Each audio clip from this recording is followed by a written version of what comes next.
There is a road in the south of France that every documentary about this woman eventually reaches, the Moyen Corniche. It runs above Monaco, carved into the cliffside, switchbacking down toward Cap d'Aille through the kind of scenery that belongs on a calendar. Napoleon's engineers built it.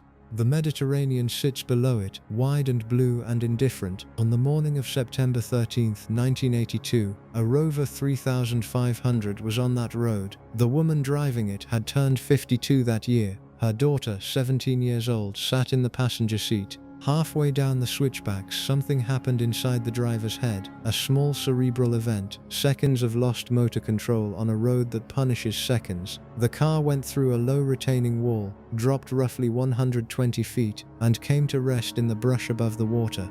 The daughter climbed out. The driver did not. She died the following day, September 14, 1982, in a hospital in Monaco, after doctors told her husband what was coming and he signed the paperwork to stop intervention. He had sat beside her bed for 24 hours before that. The footage of his face at her funeral 6 days later tells you something the biographies spent 400 pages trying to explain. The woman was Grace Patricia Kelly, former Academy Award winner, former subject of 3 Hitchcock films, Princess of Monaco for 26 years, wife of Prince Rainier III for 26 years, mother of 3 children who were still alive when she died, and who have spent the decades since living with what it means to be raised by someone the world thinks it already understands.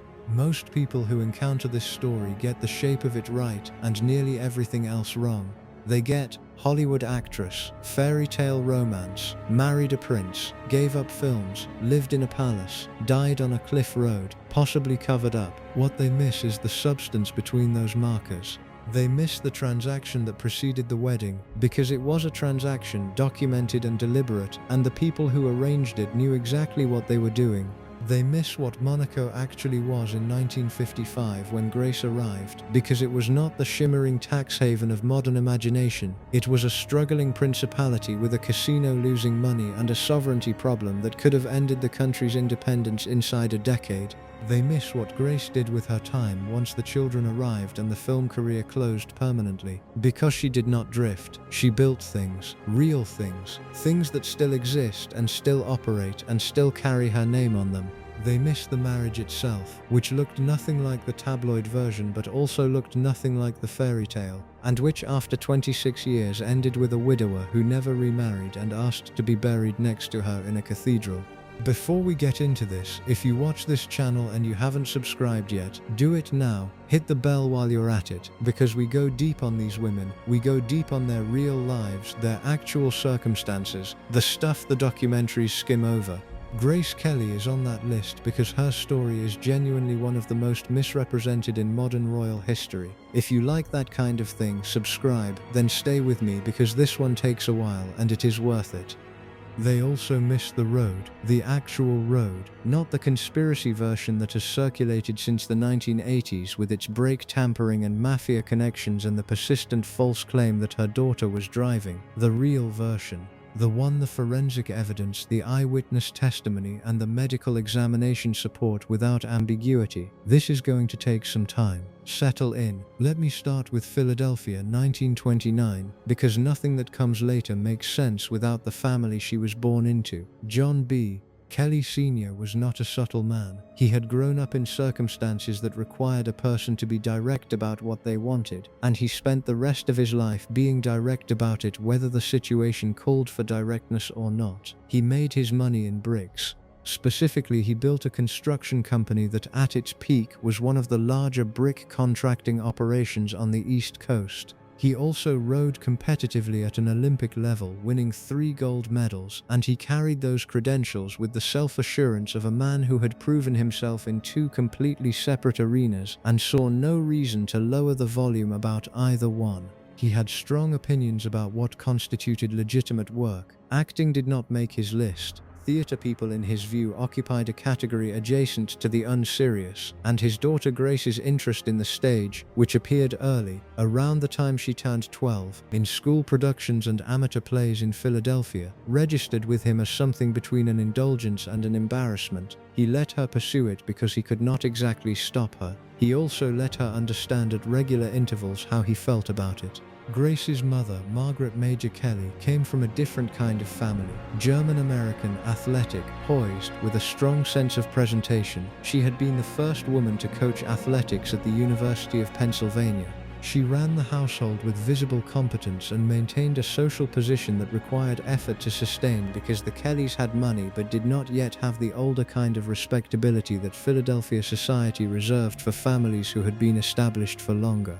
Margaret Kelly understood exactly where the family stood and spent considerable energy managing the gap between what they had and what they wanted to be seen as having. Grace was the third of 4 children.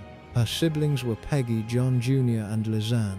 John Jr., the brother, also rode and had an athlete's relationship with their father, which meant their bond had a legible grammar. Grace had no such grammar available to her. She was slight, a little introverted as a child, despite eventually developing an exceptional public presence, and she had her father's ambition wrapped inside her mother's composed exterior. The combination would serve her in film work. It did not serve her inside that particular family dynamic. She was also by most accounts chronically overlooked in the household, not neglected in any material sense, overlooked in the sense that families with strong personalities at the center tend to assign roles to the people around them, and Grace got assigned the quiet one, the manageable one, the child who would eventually grow up and marry appropriately and stop making anyone nervous about the family's public image. She did not do any of those things on schedule. She moved to New York at 19. Not a particularly surprising move for a young woman with theater ambitions in 1947, but notable in her case because her father had been openly resistant. She enrolled at the American Academy of Dramatic Arts, which required him to accept that his daughter intended to pursue acting as a professional rather than amateur interest. He accepted it in the way stubborn men accept things they cannot prevent, with ongoing commentary about how it would come to nothing. Grace paid for her own tuition with modeling work. This was not a small detail. She was not waiting for her father's support or counting on his money to fund the experiment. She went out, put her face on magazine covers and in advertising campaigns, earned the money herself, and enrolled in the school herself. At 19 in 1948, before the industry had any idea who she was, the modeling gave her something beyond income. It gave her precision about her own appearance and a working knowledge of how a camera reads a human face. Both mattered enormously later. She pushed through stage work in the early 1950s, landing small parts, getting noticed, working towards something bigger. The route to Hollywood ran through the kind of grinding persistence that the celebrity mythology tends to edit out because grinding persistence does not read as glamorous. Grace Kelly persisted. She showed up to auditions, took the rejections, took the small parts, and kept going.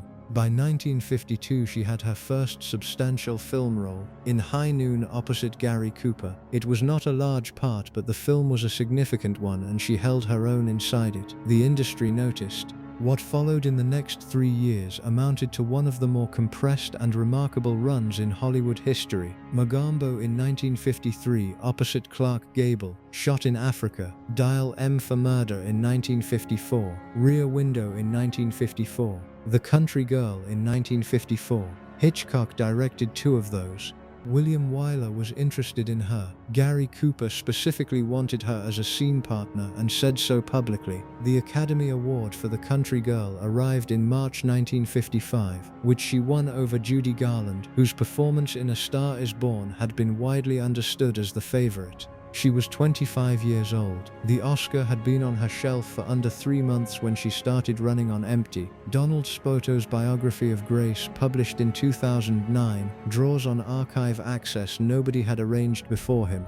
His picture of her state of mind in the spring of 1955 runs contrary to what the press coverage of the time suggested. The press saw the actress at the peak of her career and assumed she was thriving. Spoto's research into her private letters and personal interviews with people close to her describes someone who had worked herself to depletion inside a studio system that photographed her constantly, scheduled her without pause, and treated her private life as a public amenity.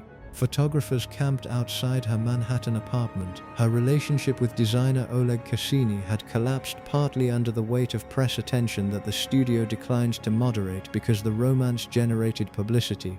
She had also reached a point that serious actors sometimes reach and rarely discuss in interviews, the feeling that the kind of work she wanted to do and the kinds of films the studio wanted to make had stopped pointing in the same direction. MGM had her under contract.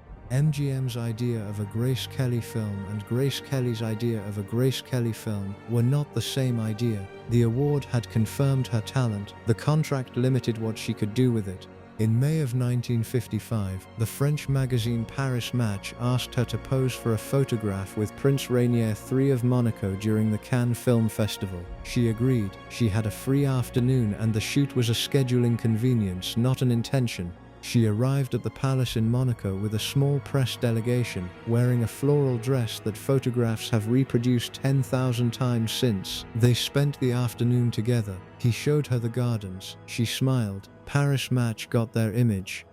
She returned to Cannes. She continued the festival. She went back to her normal life. What she did not know was how carefully that afternoon had been arranged, who had arranged it, and what problem it was designed to solve. To understand 1955 Monaco, you have to remove the Monaco that exists in your current mental image, the Grand Prix circuit, the super yachts in the harbor, the world's highest density of millionaires per square kilometer, the bank accounts and the tax law and the real estate that today makes the principality famous in financial circles. None of that existed yet. The modern Monaco was built in the decades after 1956. The Monaco that Grace Kelly married into was something considerably more precarious. The principality ran on one industry, gambling. The Casino de Monte Carlo, operated by a company called the Société des Bains de Mer or SBM, was the entire economy. Hotels, restaurants, entertainment venues, all of it flowed from the casino at the center.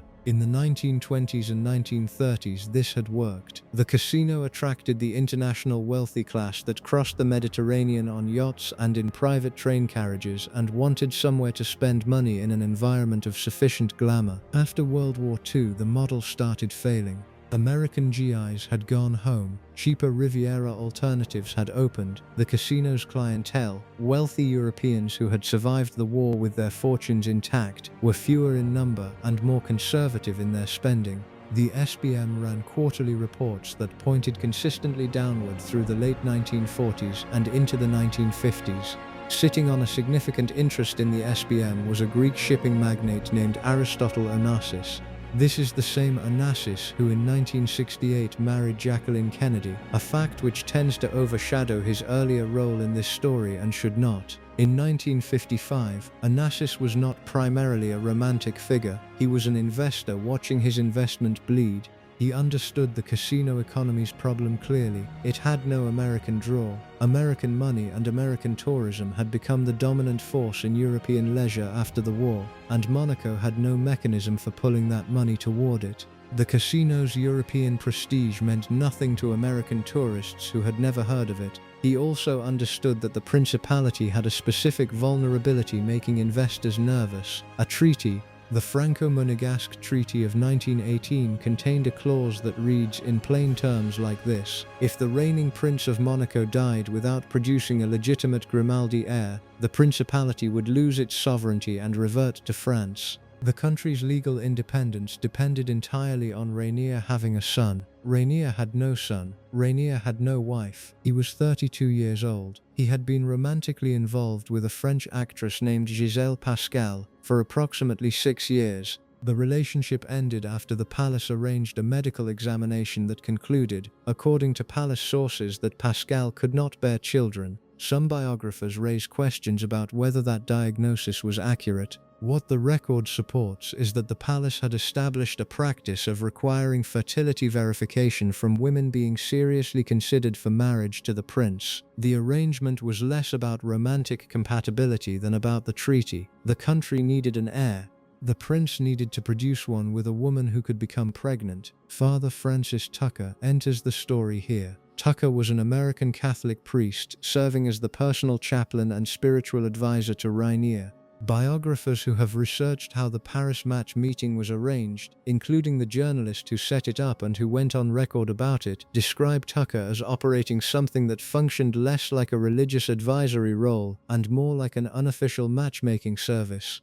He had pressed Rainier toward American Catholic candidates for months. His reasoning combined religious compatibility with the commercial logic Onassis had laid out. Monaco needed American visibility, and an American Catholic celebrity with the right profile could generate coverage no press campaign could buy. The requirements, assembled from biographer accounts and from Tucker's own contemporaneous correspondence, ran roughly as follows: American citizenship, so the marriage would generate American press coverage; Catholic faith for dynastic and ceremonial compatibility; fame sufficient to command international attention; physical appearance suitable for the kind of coverage that mattered; and verified fertility. Grace Kelly had turned 25. She was American Catholic, famous, and by every available measure photogenic. When Tucker's network identified her as a possibility, the Paris match opportunity was not an accident. The journalist who set up the photograph has said so. The meeting was engineered. The 2 afternoons that Rainier and Grace spent together in Monaco during the Cannes period were not a spontaneous romantic encounter between 2 people who happened to be in the same place. They were a managed introduction arranged by people who had already identified her as a solution to a geopolitical and financial problem. None of this means she was coerced. She could have declined the Paris match shoot. She could have declined to spend the afternoon at the palace. She was a woman with professional agency and by 1955 the leverage to use it. But the version of events that gets told most often, 2 people meeting by happy accident at a film festival and falling into something unexpected, misrepresents what actually happened from the moment she walked through the palace gates. The courtship proceeded by transatlantic correspondence through the summer of 1955. Rainier wrote to her, she wrote back. The letters moved between Monaco and New York and Philadelphia and various film locations. By autumn, her family was aware that a prince was writing to their daughter. By December, Rainier traveled to the United States and spent several days in Philadelphia being evaluated by John B. Kelly Sr., who had complicated feelings about the situation. Kelly Sr.'s complications were practical and personal in roughly equal measure. Practical. The marriage required a dowry. The palace had established a requirement of $2 million, a sum that in 1956 maps to approximately $23 million in current purchasing power. Half would come from Grace's film earnings. Half would come from her father. Kelly Sr. was not a man who lacked resources. He was a man who found the concept of paying a foreign royal family for the privilege of accepting his daughter objectionable on principle, and he made his objections known in the way he made most things known. A famous quote circulates in nearly every Grace Kelly biography and most Grace Kelly documentaries. Kelly Sr. supposedly said something along the lines of, "My daughter doesn't have to pay any man to marry her." The line is clean and punchy and has the quality of a prepared remark. Spoto and Lacey, the 2 most careful biographers of the marriage, both note that the exact wording does not appear in any primary source. What appears in letters to friends and to his attorney is that he considered the dowry arrangement humiliating, that he found the negotiation unseemly, and that he was prepared to write the check while resenting every step of the process. The polished one-liner likely emerged from something rougher and more fragmented that writers eventually smoothed into a quotable form. The substance of the objection, however, is well documented. He wrote the check. He continued having feelings about having written it. Personal. Kelly Sr.'s social ambitions for his family had always been substantial, and his daughter marrying into European royalty represented a kind of peak of a certain aspiration. At the same time, he had never respected acting as a profession, and the thought that the career he had spent years dismissing had produced a daughter famous enough to be considered a suitable bride for an actual prince created a dissonance he apparently never entirely resolved. He approved of the match. He was proud of it. He was also, by multiple accounts, difficult about it in ways that did not always show in public. The engagement was announced in January 1956. Grace Kelly, 26 years old, began the process of extricating herself from Hollywood. Her MGM contract required negotiation. The studio, recognizing that fighting her departure publicly would generate worse press than releasing her graciously, cooperated. They also notably treated the wedding itself as a promotional opportunity and assigned cameras, turning a private royal ceremony into a marketing asset for the company whose contract the bride was terminating. She finished The Swan and High Society, the two films that completed her contractual obligations. High Society, a musical remake of the Philadelphia Story with Bing Crosby and Frank Sinatra, came out in 1956 and performed well. She received good notices. Nobody at MGM mentioned that it was her last film. She probably did not fully believe it was her last film either. That misunderstanding would cost her dearly within 6 years. The wedding happened in two stages on April 18 and 1956. The civil ceremony preceded the religious one, both in Monaco. 30 million people watched on television. Her dress was designed by Helen Rose, MGM's costume director, because even in the act of leaving the studio, Grace Kelly was still connected to it through the dress on her back. The fabric included 25 yards of silk taffeta and antique rose point Brussels lace that predated the United States by several decades. The footage shows a woman who appears in every frame to understand exactly what she is doing while feeling something that the footage does not fully clarify. Then she moved into the palace. Then the actual work began. What the postcard version of this story ends with, the dress, the cathedral, the prince, the declaration of a fairy tale made real, is where the interesting version starts. The woman who walked into the Palais Princier in April 1956 found an institution with its own established hierarchy, its own language, its own loyalties, and no particular interest in accommodating her discomfort. The Monegasque aristocratic class was small and protective and had watched American celebrities before. They had opinions about what Grace Kelly represented, and very few of those opinions were flattering. She had been brought in to solve a financial problem and a treaty problem. That was understood by everyone in the palace hierarchy, even if nobody said it aloud over dinner. Her French was accented and incomplete. She could read it and she could follow a conversation, but she could not carry the kind of sustained, formal, aristocratically correct French that European court life expected at official dinners. This was not a trivial gap. French was the working language of the palace and of Monaco's official social life, and arriving as the consort princess with audible difficulty in the language marked her as someone who would need time to prove herself. The staff knew it, the aristocracy knew it, the press attached to the principality knew it.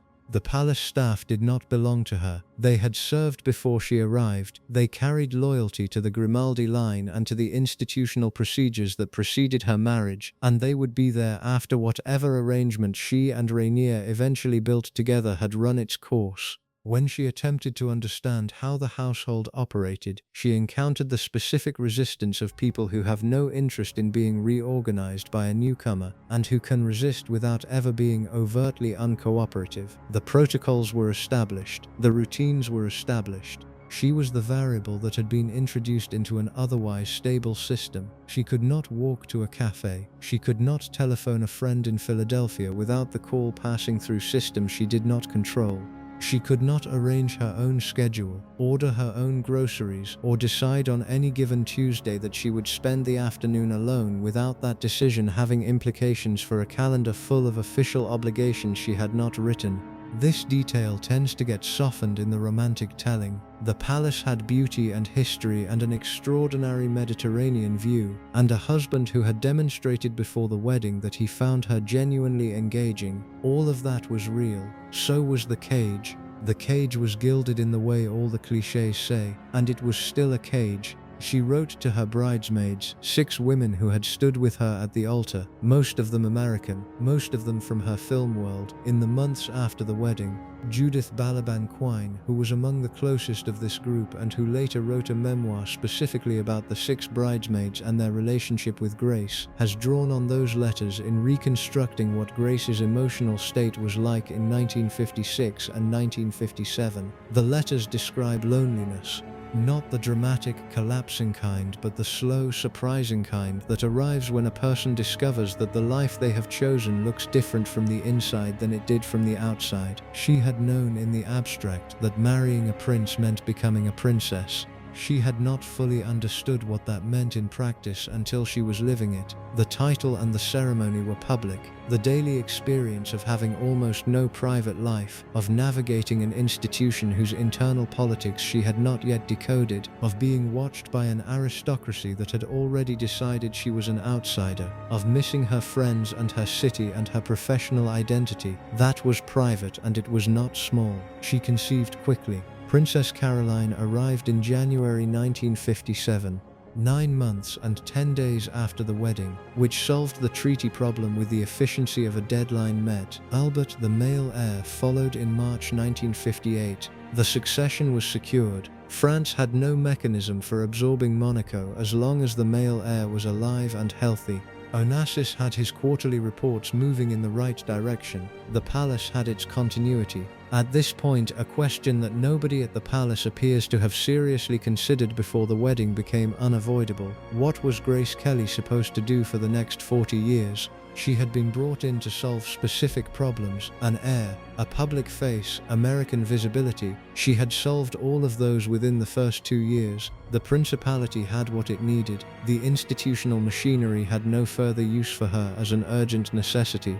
What it had not provided, and what the wedding negotiations had apparently never addressed, was any answer to the question of what an Oscar-winning actress in her late 20s was supposed to do with herself once the producing an heir assignment was complete. The answer the palace provided by default was, be a princess, attend functions, represent the principality, wear the tiara, smile for the cameras, exist as a symbol. Grace had not agreed to be a symbol. She had agreed to be a wife and a mother and a royal consort. Symbol was a different proposition, and the difference mattered to her in ways she spent years trying to articulate to people who kept telling her she was living a fairy tale. By 1962, Alfred Hitchcock was calling. The project was Marnie. The lead character was a compulsive thief with a complicated psychological history rooted in a traumatic childhood she had suppressed. It was exactly the kind of layered, morally ambiguous role that the studio system had never let Grace explore, partly because the studios wanted her in a specific register, cool, elegant, morally uncomplicated, and partly because that register made money. Hitchcock had directed her in 3 films: Dial M for Murder, Rear Window, To Catch a Thief. He understood something about how the camera read her face that went beyond the conventional reading of Grace Kelly as composed and beautiful. He believed she had something he had not yet fully accessed, a quality of private damage that showed around the edges of the composed surface, and that a role like Marnie, with its explicit psychological content, would let him reach. He wanted her badly. She and Rainier discussed it. The palace formally announced in March 1962 that Princess Grace would return to film work. The announcement ran in every American and European paper. Then 2 things happened simultaneously, and the timing was not coincidental. The first was domestic. Monaco's population read the announcement and reacted with open hostility. Their princess was going to Hollywood to play a thief. She would spend months on a California film set. She would kiss Sean Connery on camera while they faced genuine sovereignty questions from across the border with France. The local clergy objected. Letters arrived at the palace by the stack. The Monegasque press, small but locally influential, took up the public mood and amplified it. The second was geopolitical. Charles de Gaulle, President of France, had decided that Monaco's status as a tax haven was costing the French treasury real money. He demanded the principality bring its income tax legislation into alignment with France's. Rainier refused. In October 1962, de Gaulle announced that France would establish customs barriers around Monaco, a blockade, in practical terms, of a principality 1 square mile in size entirely surrounded by French territory. The economic threat to Monaco was existential. The de Gaulle crisis handed Rainier a political justification for ending the Marnie discussion. With France threatening to blockade his country, he could reasonably argue that his wife flying to California to make a movie was politically indefensible, regardless of artistic merit. The domestic opposition provided the moral framing. The geopolitical crisis provided the cover. Whether Rainier had wanted to kill the Marnie project before de Gaulle gave him the opportunity is a question the sourcing material addresses obliquely. Robert Lacey, in his biography, writes that Rainier had reservations about the project from the beginning that went beyond the treaty crisis, reservations connected to his discomfort with Grace's fame exceeding his own, and with the prospect of his wife appearing on screen in intimate scenes with another man. The de Gaulle blockade was real, the political argument for withdrawing was real, and it arrived at exactly the moment that Rainier needed a reason. Grace withdrew from Marnie in June 1962. The role went to a younger actress named Tippi Hedren, who would carry her own complicated history with Hitchcock out of the experience. Grace Kelly never made another film. She was 22 when she made High Noon, and 26 when she made High Society, and she was 33 when the possibility of continuing that work closed permanently. The career had run for 11 years, 5 films with Hitchcock's attention attached to them, 1 Academy Award, and a final decision made partly by her husband and partly by France's tax policy. That is a hell of a way to have a career end. The biography market has an established way of handling what came next, and it is worth pausing to examine its reliability before proceeding. The dominant narrative about Grace Kelly's life between 1962 and 1982 places her in gradual decline. Depressed, drinking, resentful of the cage, watching her marriage cool into formality and her public image freeze at the level of symbol while the real person underneath grew smaller and less recognized. This narrative appears in its clearest form in a biography by Wendy Lee published in 2007. Serious historians of the period have been thorough in dismantling Lee's book. Its sourcing relies heavily on anonymous claims, on second-hand accounts of things people allegedly witnessed at unnamed gatherings, and on diagnoses, alcoholism specifically, for which no medical evidence appears anywhere in the cited material. Robert Lacey, whose biography is considered the most carefully sourced of the available accounts, addresses the Lee narrative directly and finds it unsupported. What the sourced record actually shows is something more complicated than decline and more interesting than the fairy tale. After the Marnie withdrawal, Grace went through a period of depression that lasted, by her own account in letters to American friends and by the account of people close to her at the time, through most of 1963 and into 1964. The letters Spoto accessed in the California archive describe a woman genuinely grieving the career she had believed in 1962 might still be recoverable. The second withdrawal had clarified something the first one in 1956 had left ambiguous. She was not temporarily setting aside her professional life, she was done with it. The palace was not going to permit her to return to it, and she had not, when she agreed to the marriage, entirely understood that this would be the permanent outcome. That grief was real, and the letters that document it deserve reading as seriously as any other evidence about her inner life. And then she got up and built something. Between 1963 and her death in 1982, Grace Kelly built a philanthropic and cultural operation in Monaco that had not existed before she arrived. The verb here is important. She did not patronize. She did not lend her name to causes others had organized. She built. The Monegasque Red Cross, which had existed in some form before she arrived, looked substantially different by the time she was done with it. She took the presidency of the organization and approached it as an executive role rather than a ceremonial one. Budgets expanded, staff grew. The organization's international reach extended beyond what any previous leadership had attempted, connecting it to the broader network of Red Cross organizations operating across Europe and beyond. The work was not cosmetic. The records of the organization show real programmatic growth across the years of her presidency, growth that required sustained administrative attention and consistent financial commitment. She founded AMAID, the World Association of Children's Friends, in 1963. The acronym comes from the French name, Association Mondiale des Amis de l'Enfance. It received official recognition as a non-governmental organization under United Nations protection, which requires meeting standards of organizational legitimacy and programmatic credibility that vanity projects do not typically achieve. By the time of her death, AMAID operated in dozens of countries. It still operates today. The cultural work ran alongside the humanitarian work and fed into it in ways that made both stronger. The Monte Carlo Ballet had existed before Grace arrived, but it operated at a level of prestige and financial stability that limited what it could do and who it could attract.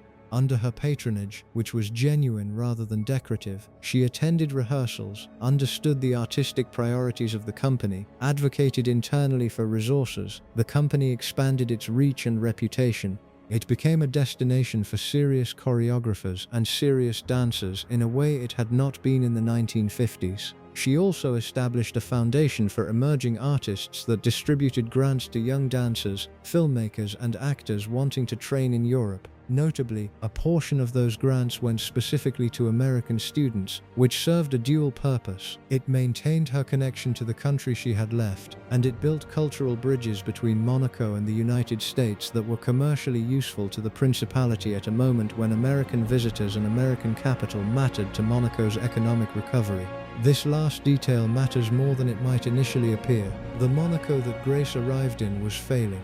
The Monaco that existed at the time of her death was a different entity, a global financial center attracting the world's wealthy, a serious destination on the international cultural calendar, a principality whose sovereignty nobody was seriously threatening. Multiple factors contributed to that transformation, including Rainier's own economic management and his decision to diversify Monaco's economy beyond the casino. But Grace's work contributed to it too, and contributed to it in ways the standard biographical narrative tends to undervalue because philanthropic and cultural work doesn't film as dramatically as a movie set. She turned Monaco into a place where serious cultural figures wanted to spend time, and she did it by making real commitments to real organizations that required real work. That was not the behavior of a woman who had given up on having agency over her life. It was the behavior of someone who had lost one avenue and built several others. The marriage itself requires some careful examination because the tabloid literature has done significant damage to the historical record, and the corrections deserve attention. Two competing narratives dominate. The first is the fairy tale, a love match between compatible people who built a working partnership across 26 years, raised 3 children, governed a principality together, and were photographed at enough official events in sufficient apparent warmth to sustain the romantic interpretation. The second is the nightmare, Rainier as a serial philanderer who controlled and belittled his wife, Grace as a depressed prisoner of palace life, the marriage as a cold institutional arrangement that neither party found personally sustaining. The sourced material supports neither version in full and complicates both. Rainier carried a temper. This appears not in tabloid accounts but in the authorized biography Geoffrey Robinson wrote with Rainier's own cooperation. Robinson, who had extended access to the prince and to palace staff, describes patterns of explosive anger that the household learned to work around. The account is specific enough to be credible and comes from a source with no incentive to exaggerate the negative because the biography had Rainier's approval. Rainier had been raised as an absolute authority. The principle that the ruler's word settled any question had been his operational framework since childhood. He had inherited a country at age 26 in 1949 after his grandfather died, and he had spent the years since operating as the unquestioned center of the Monegasque institutional world, marrying a woman who was more famous than he was, who drew louder cheers from crowds during state visits, who could shut down a Paris street with her presence while he stood next to her somewhat redundantly. This was not a situation he had prepared for emotionally, and by multiple accounts it showed. Accounts survive, sourced to credible witnesses, of state visits during which the public called Grace's name and Rainier visibly stiffened. A French journalist covering a 1959 Paris visit described the prince looking, at certain moments, like his wife's security detail while she did the work of being the event's actual draw. Rainier read press coverage. He was aware of the dynamic. He responded to it by tightening control where he could: her schedule, her travel to the United States, her access to professional work. The Marny veto operated inside a pattern of control that preceded de Gaulle's customs barriers. The marriage's management of this dynamic over time appears to have evolved toward what Europeans of that era called a separate but functioning arrangement. By the late 1960s and into the 1970s, they maintained separate bedrooms, which biographers of the period have documented. This arrangement was not unusual among European aristocratic marriages of the generation. It did not necessarily indicate emotional estrangement, but it marked a shift from the early years of the marriage towards something more structured and less intimate. What it definitively did not include, according to every credible source available, was chronic infidelity by Rainier. This claim, that Rainier conducted serial affairs during the marriage, circulates widely in the tabloid literature produced after 2000. The sourcing for it consists almost entirely of anonymous sources in books that share the same methodology, claims presented without documentary support, attributed to unnamed insiders, in biographies that also tend to diagnose Grace as an alcoholic without medical evidence and describe her death as more suspicious than the forensic record supports. Robert Lacey, who spent years on the most carefully sourced biography of the period, addressed these claims and found them unsupported. Judith Balaban Quine, who had maintained close correspondence with Grace through most of the marriage and who would have known if chronic infidelity had been part of Grace's experience, addressed them in interviews and in her own account and dismissed them. What the sourced record supports is a marriage between a difficult, controlling, sometimes cold man and a woman who had sacrificed a career and a country for it, who built real things with the time the palace gave her, who found genuine satisfaction in cultural and humanitarian work, who struggled with the loss of professional identity, and who by the late 1970s had developed a parallel life in Paris that served as a pressure valve for the parts of herself that Monaco's demands could not accommodate. None of that adds up to either fairy tale or nightmare. It adds up to a long marriage between two complicated people who liked each other, frustrated each other, and worked together on the institutional side effectively enough that the principality they governed together came out the other end considerably more stable than the one Grace had walked into in 1956. A data point worth noting: Rainier, who survived Grace by 23 years, never remarried.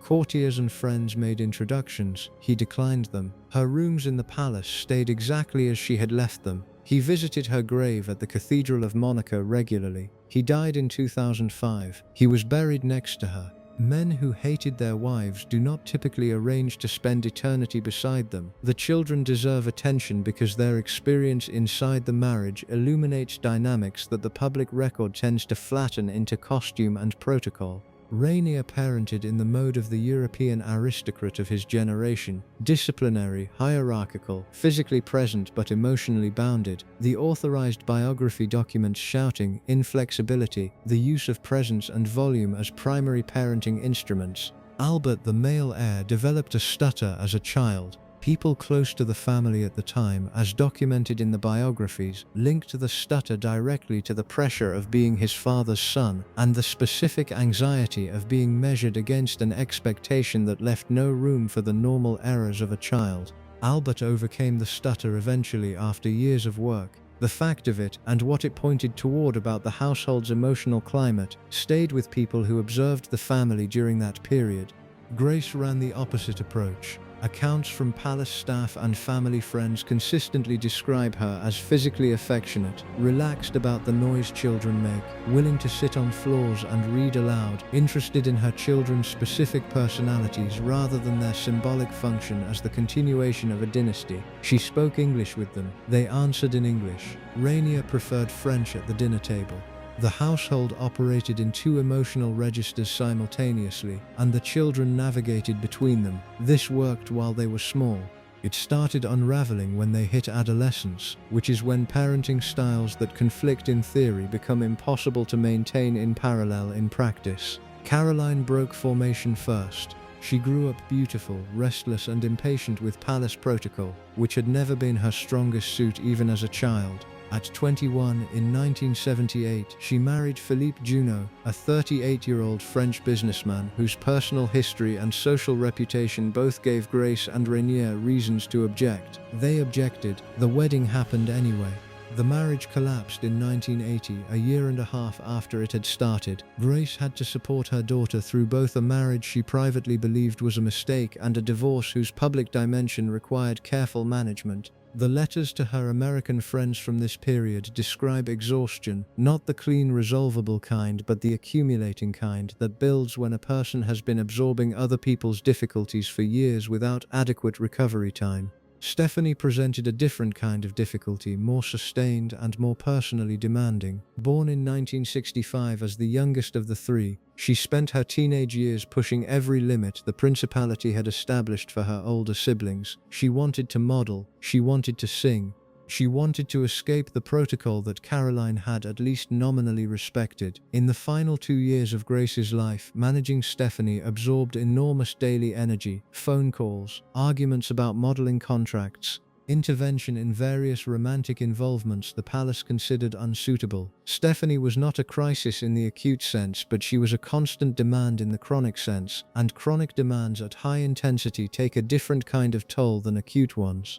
At the same time, the philanthropic work continued, the cultural commitments continued, AMA Day continued to expand, the Red Cross required her attention, the Monte Carlo Ballet required her advocacy. None of this paused because her daughter was making difficult choices. The standard picture of Grace Kelly's final years, serene, established, occasionally hosting galas, fundamentally at peace with the life she had built, misses all of this. The woman going to bed at the end of 1981 had spent the year managing 3 adult children, navigating different kinds of difficulty, attending to a philanthropic operation that operated across dozens of countries, maintaining cultural patronage commitments that required real expertise and sustained engagement, navigating a marriage that had settled into its working equilibrium but had not grown easier, and doing all of it while experiencing the low-grade grief of a professional life that had ended too early and whose foreclosure had never entirely resolved for her. The Paris apartment belongs in this account because it has been misread so consistently.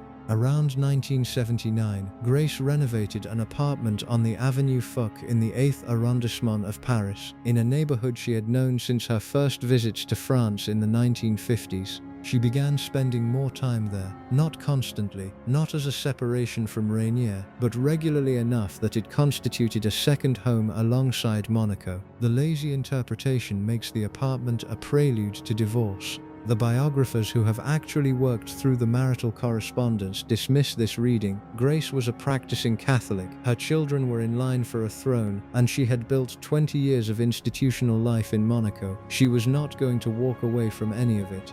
What the apartment actually became was something more personal and more interesting. Paris gave her the space to be Grace Kelly in a way that the palace calendar did not allow.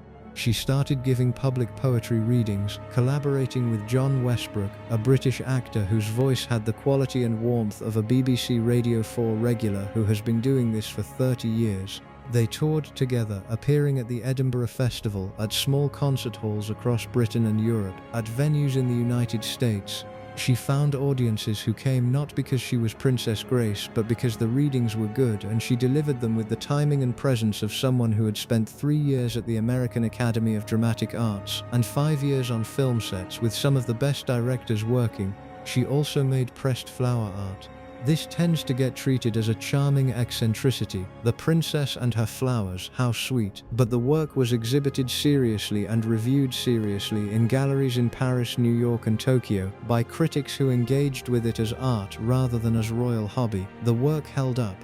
It held up by standards that had nothing to do with who made it. Both the readings and the art served the same function. They let her use the trained instrument she had spent years developing in a configuration the palace would tolerate. They were not acting, they were not many, but they were not nothing, and the woman who pursued them with the discipline and seriousness that she brought to them was not a woman who had accepted the erasure of her creative self. By 1981, she was busier than she had been at any point since the early 1960s.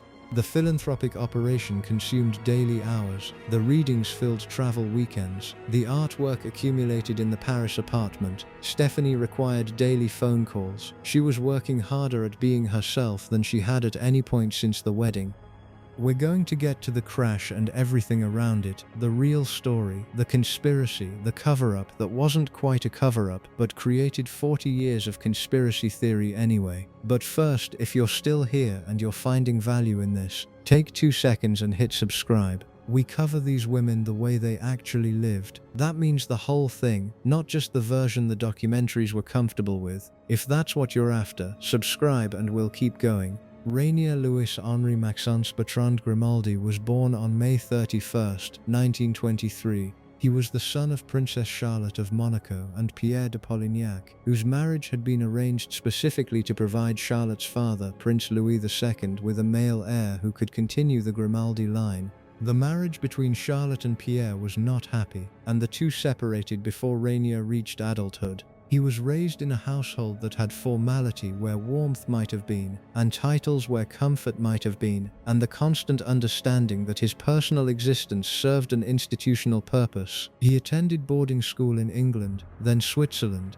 He served in the French army during World War II, distinguishing himself in the fighting in the Rhineland toward the war's end. He succeeded his grandfather Prince Louis II in May 1949 at the age of 26. The Monaco he inherited in 1949 was not a well-run country. His grandfather had been a capable ruler in the early decades of his reign and an increasingly detached one in the later ones. The institutional machinery of the principality had been allowed to drift. The casino economy was beginning its slow decline. The political arrangements with France, managed since 1918 through the treaty with its sovereignty clause, had not been revisited or renegotiated in ways that might have given Monaco more flexibility. Rainier spent the 1950s trying to stabilize a country that had multiple structural vulnerabilities simultaneously. The treaty problem required an heir, the casino problem required investment and new vision. The French problem, which would not fully materialize until de Gaulle's 1962 ultimatum, was already developing in the form of quiet economic pressure.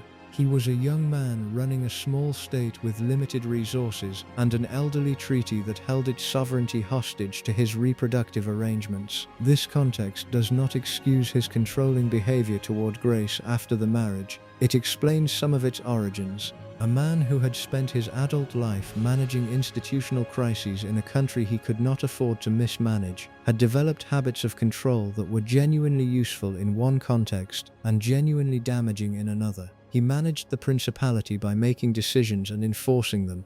He approached the marriage with similar instincts, and similar instincts serve very differently in a marriage than they do in a constitutional crisis. The fame problem, which several biographers identify as central to understanding the marriage's dynamics, was structural rather than personal. Grace Kelly arrived in Monaco in 1956 as one of the most recognized faces on earth. Rainier arrived at the wedding as a relatively obscure European minor royal that American press coverage had been referring to, until the engagement, as Rainier the Fat, a tabloid nickname that suggests the level of dignity the American press extended him. The fame asymmetry was not temporary. It did not fade as Grace settled into palace life. If anything, it grew because Rainier was interesting as a ruler of a very small country and Grace was interesting as Grace Kelly, and those are not equivalent levels of cultural magnetism.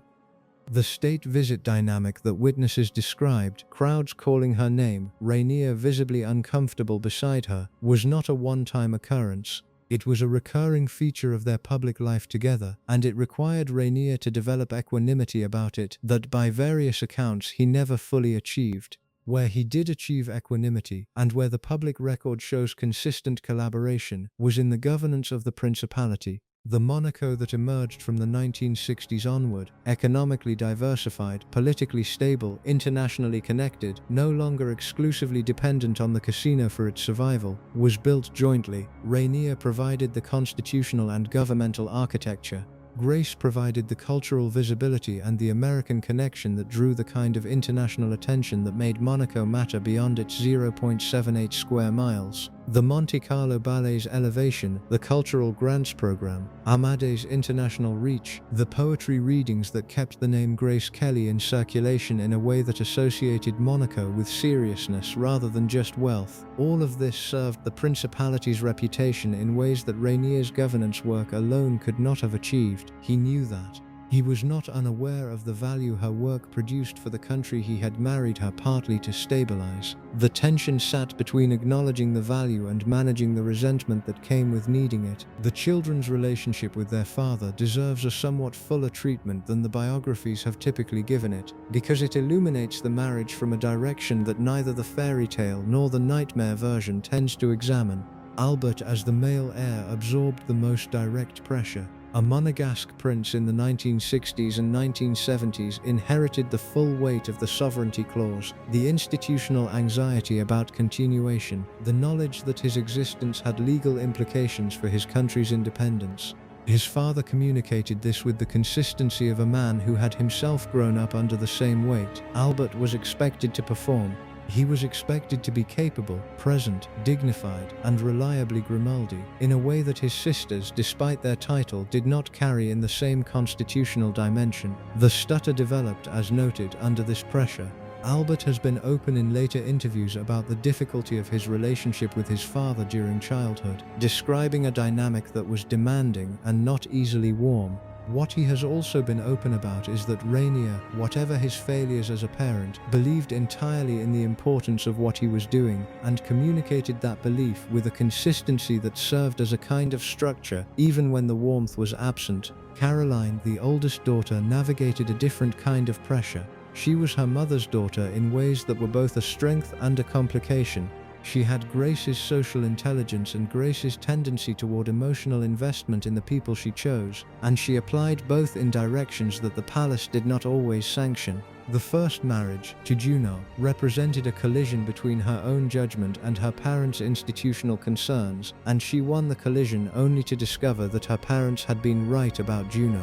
The marriage's collapse in 1980 produced in her a retreat that biographers describe as a hardening, a turn toward the formal, structured aspect of her royal identity that her younger self had resisted. The photograph that exists of Grace and Caroline in the period after the Junot divorce shows two women who look like they have been having difficult conversations and have found a way to continue them without breaking the relationship. The image is ordinary in its surface and specific in what it documents underneath. Stephanie at this period was 17, 18, 19, testing every boundary the palace had drawn for her siblings with the energy of a person who has watched what the palace does to people and has decided not to let it happen without a fight. Grace's management of Stephanie in the final years required the kind of sustained parental attention that coexists poorly with institutional demands, philanthropic obligations, and artistic commitments. It required being available in the specific, responsive way that teenagers need available parents, which is different from being available in the scheduled, organized way that royal life prefers. Grace managed all of it simultaneously. The record doesn't show her drowning in it, though the letters to American friends in this period describe exhaustion. The record shows her continuing to function at a high level across multiple simultaneous commitments, while being privately depleted by the combination. The economic transformation of Monaco, from failing casino economy to international financial center, happened in stages across Rainier's reign, and Grace's role in it receives less credit than the evidence supports.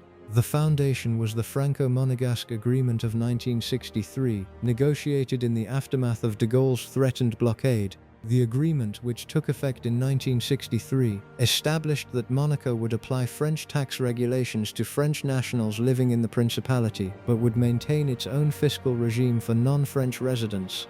This compromise gave Monaco the basic framework for the tax haven status that drove its economic development in the following decades, attracting wealthy residents from across Europe who wanted to live somewhere pleasant with Mediterranean views and limited fiscal obligations. Rainier paired the tax framework with a land reclamation program, literally extending the Principality's territory by reclaiming land from the sea, and with an aggressive development strategy that attracted international banking, financial services, and luxury real estate. Monaco's economy in 1963 was primarily a casino. Monaco's economy by 1982 was a diversified financial and residential center in which the casino had become a cultural landmark rather than the primary revenue source. Grace's contribution to this transformation was not economic policy.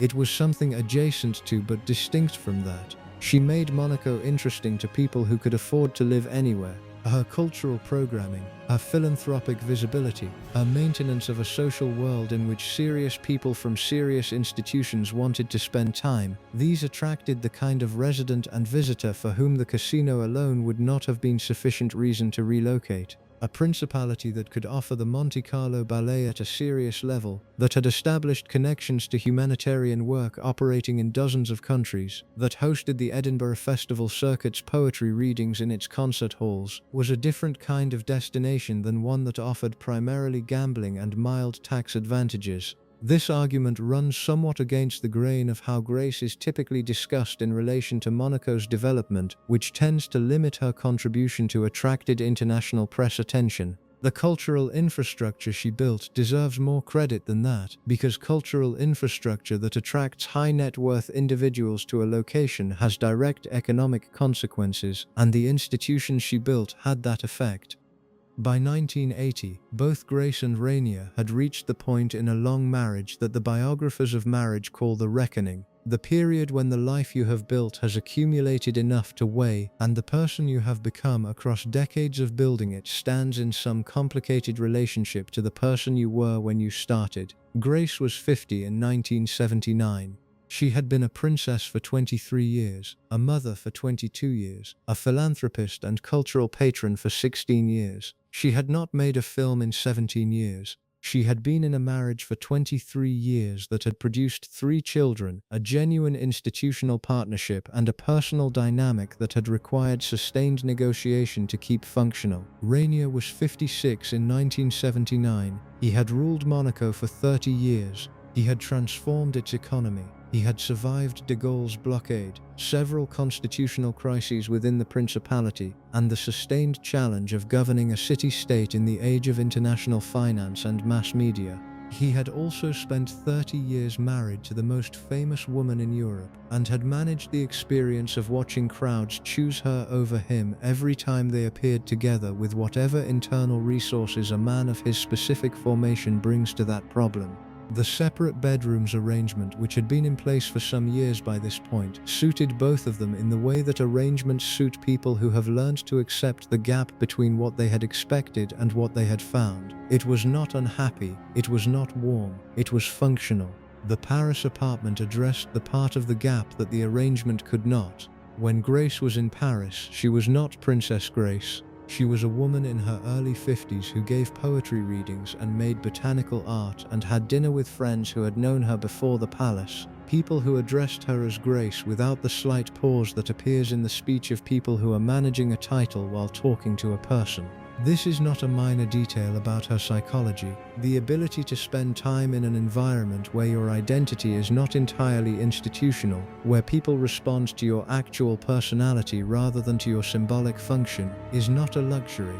For someone who had given up the professional identity that had defined her 20s to take on a royal identity that she had not fully chosen on its terms, it was necessary. It kept something alive that might otherwise have quietly died. She had turned the Paris apartment into a workshop, in the original sense of the word, a place where work happened, where the pressed flower art accumulated, where the poetry readings were rehearsed, where the pieces of herself that the palace calendar had no slot for could be maintained in working condition. She was not hiding there. She was not retreating. She was keeping up with a part of herself that the official life tended to crowd out. The morning of September 13, 1982 began at Roc Agel, the Grimaldi family's country property in the hills above Monaco. Grace and Stephanie, then 17 years old, had been staying at the property and planned to drive back down to the palace in Monaco. The route follows the Moyen Corniche, the middle of the 3 cliff roads Napoleon's engineers built above the Riviera, running above Monaco and descending toward Cap d'Al, through scenery that rewards attention from the passenger's seat and punishes it from the driver's. Grace took the wheel of a Rover 3500. Stephanie sat in the passenger seat. The Rover 3500 was a British car in the upper range of its category for 1982. Comfortable, reasonably powerful, not especially small. It was not a vehicle Grace drove regularly.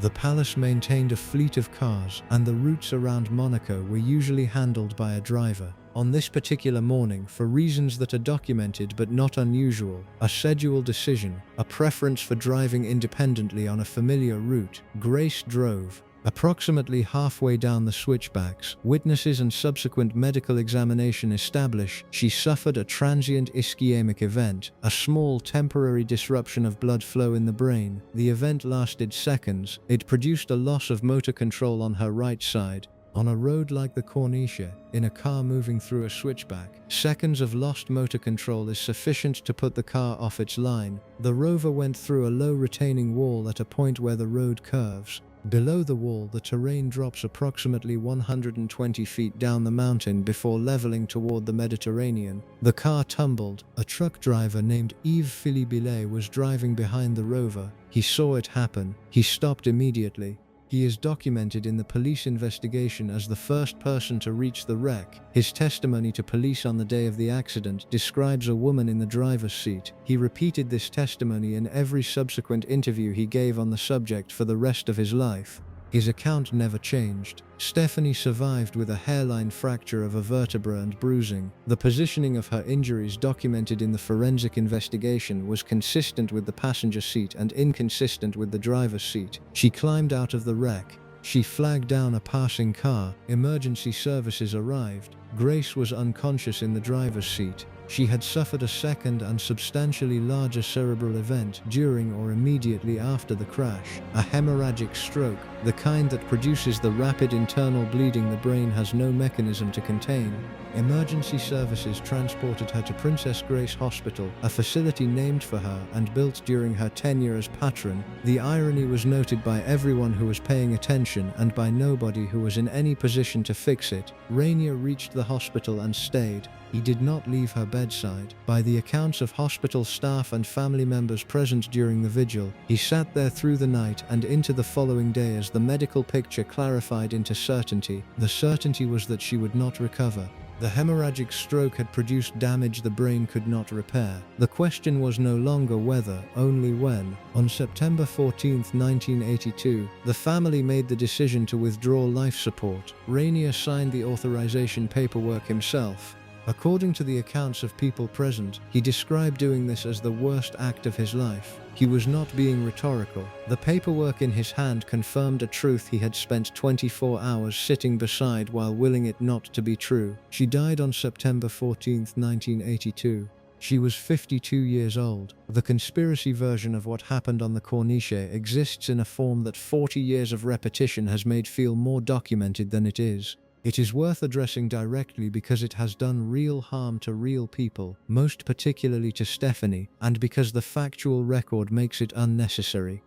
The claim most widely circulated is that Stephanie was driving. It draws its superficial plausibility from the fact that Stephanie survived and Grace did not, from the age difference between a teenager and a 52-year-old woman, and from the palace's behavior in the aftermath of the accident, which gave conspiracy theorists every reason they needed to believe something was being hidden. The forensic evidence dismisses the driving claim. The position of Stephanie's injuries corresponds to the passenger seat. The eyewitness account of the truck driver who saw the accident happen and who reached the wreck before anyone else corresponds to a woman in the driver's seat. These two independent data points, combining physical evidence with witness testimony, establish the same picture. Grace was driving.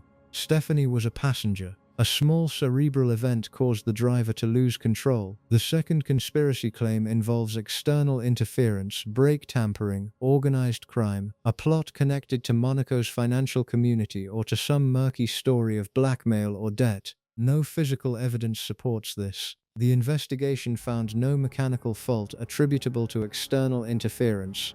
The medical examination established a cerebral event with the characteristics of a naturally occurring vascular episode in a woman who was 52 years old and had it emerged a family history of vascular disease. Her brother John B.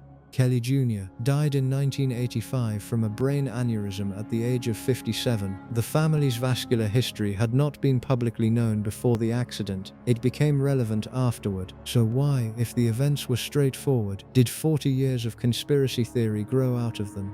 The Palace Press Office. On the afternoon of September 13th, after Grace had been transported to the hospital and after the doctors had communicated to Rainier and to senior palace officials that the prognosis was extremely poor, the Monaco Palace Press Office issued a statement. The statement said that Princess Grace had sustained broken ribs and a fractured leg. It said nothing about a stroke. It said nothing about brain hemorrhage. It implied she was stable and recovering from physical trauma. None of this was accurate.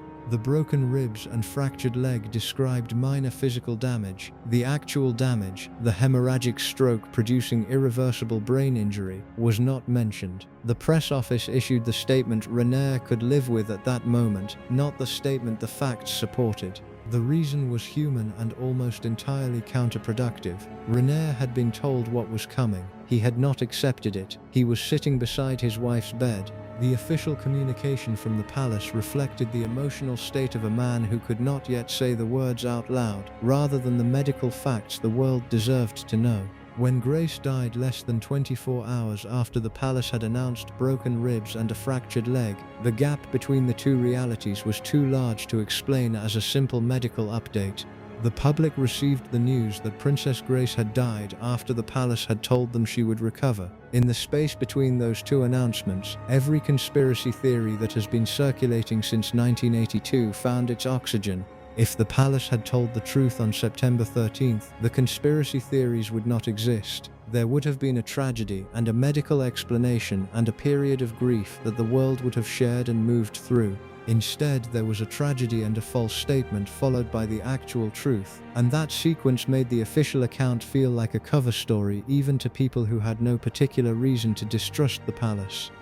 The palace told a comforting lie at the worst possible moment. The legacy of that decision has been Stephanie being accused, by tabloid culture and true crime speculation, of having killed her own mother for 40 years running. She was 17 years old. She watched her mother lose control on a mountain road and survive by being on the correct side of the car. She has spent her adult life living with the accident while being periodically accused of having caused it by people who have decided the palace statement's inaccuracy amounts to a confession of something.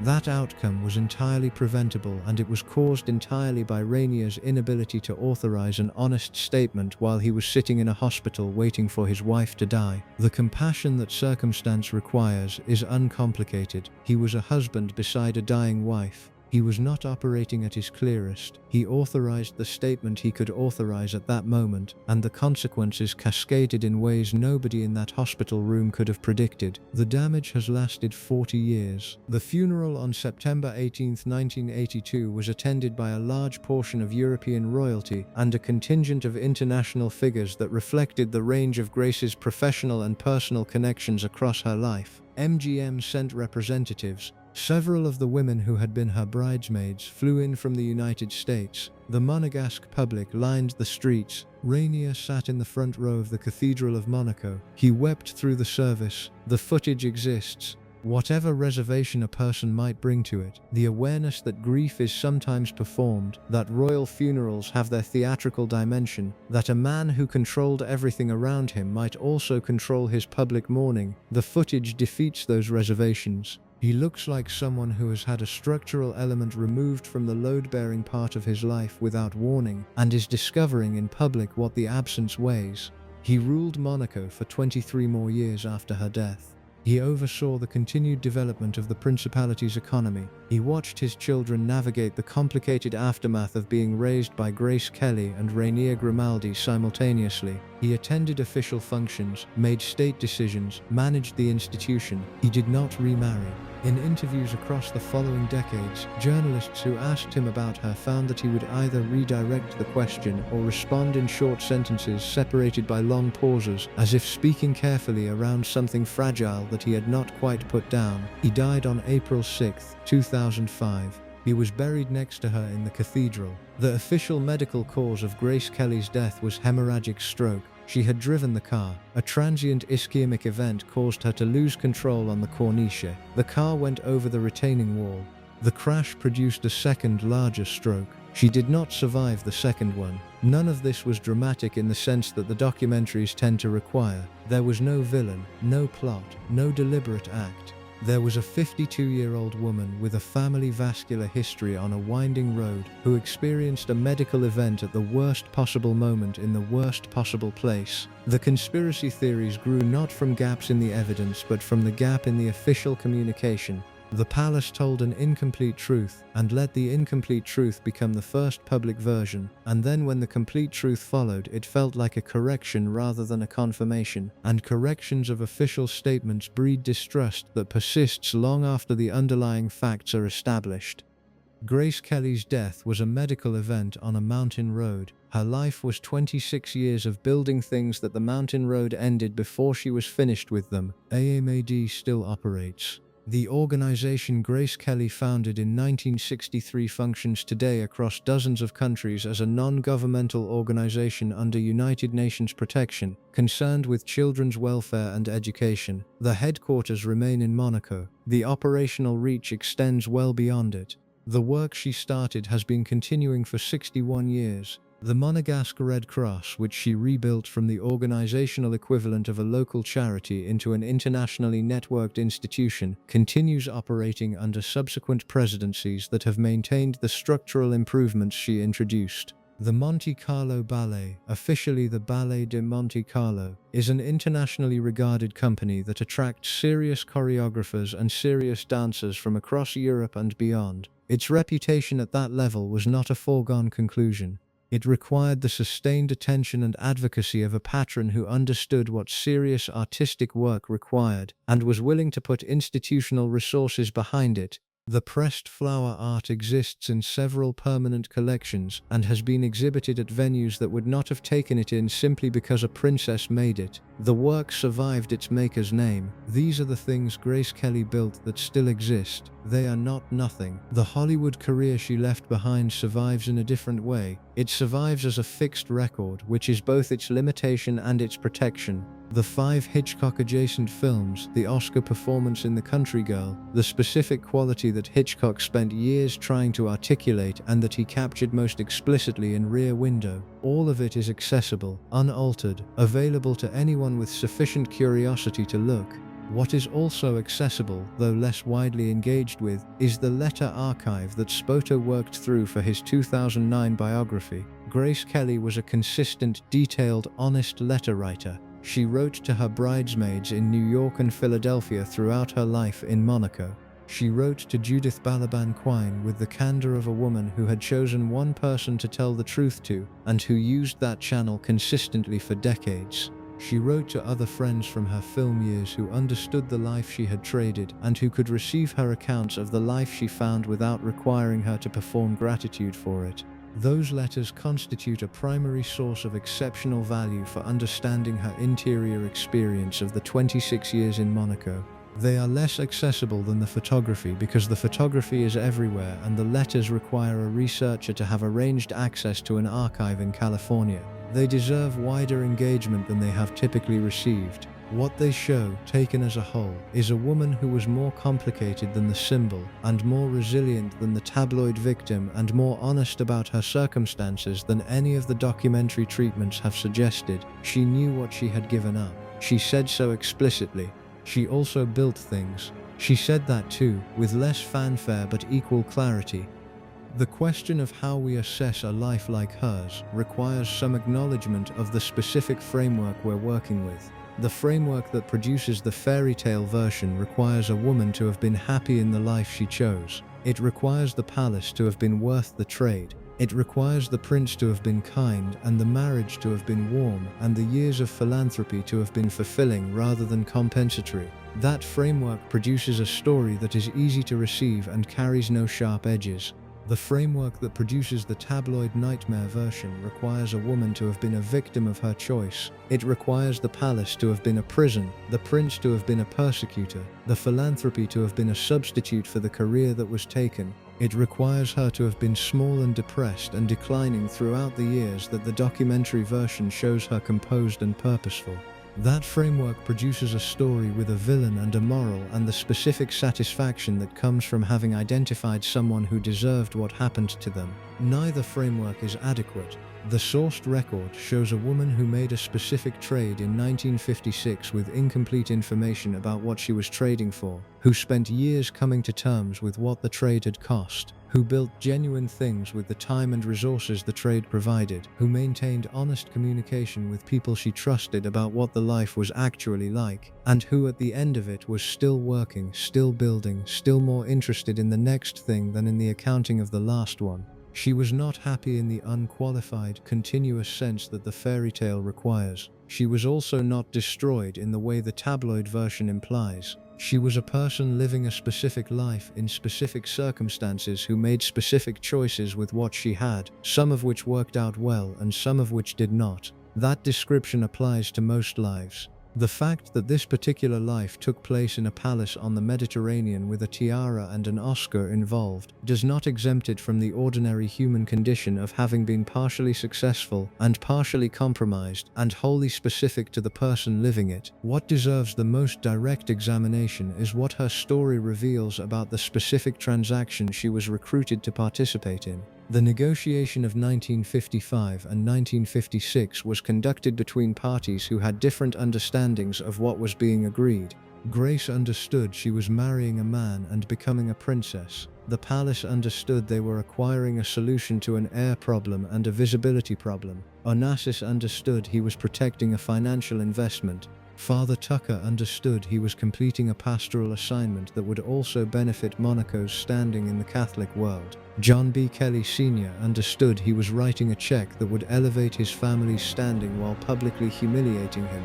Nobody in that negotiation had a clear conversation about what Grace Kelly's professional life and creative identity would look like after the children arrived. Nobody addressed what would happen when the heir problem was solved and the visibility function was operating smoothly, and the woman who had been recruited to perform those functions still had decades of her working life ahead of her. The Marnie episode was not primarily about de Gaulle. It was primarily about the fact that the original transaction had never addressed what Grace was supposed to do with herself once the palace's immediate needs were met.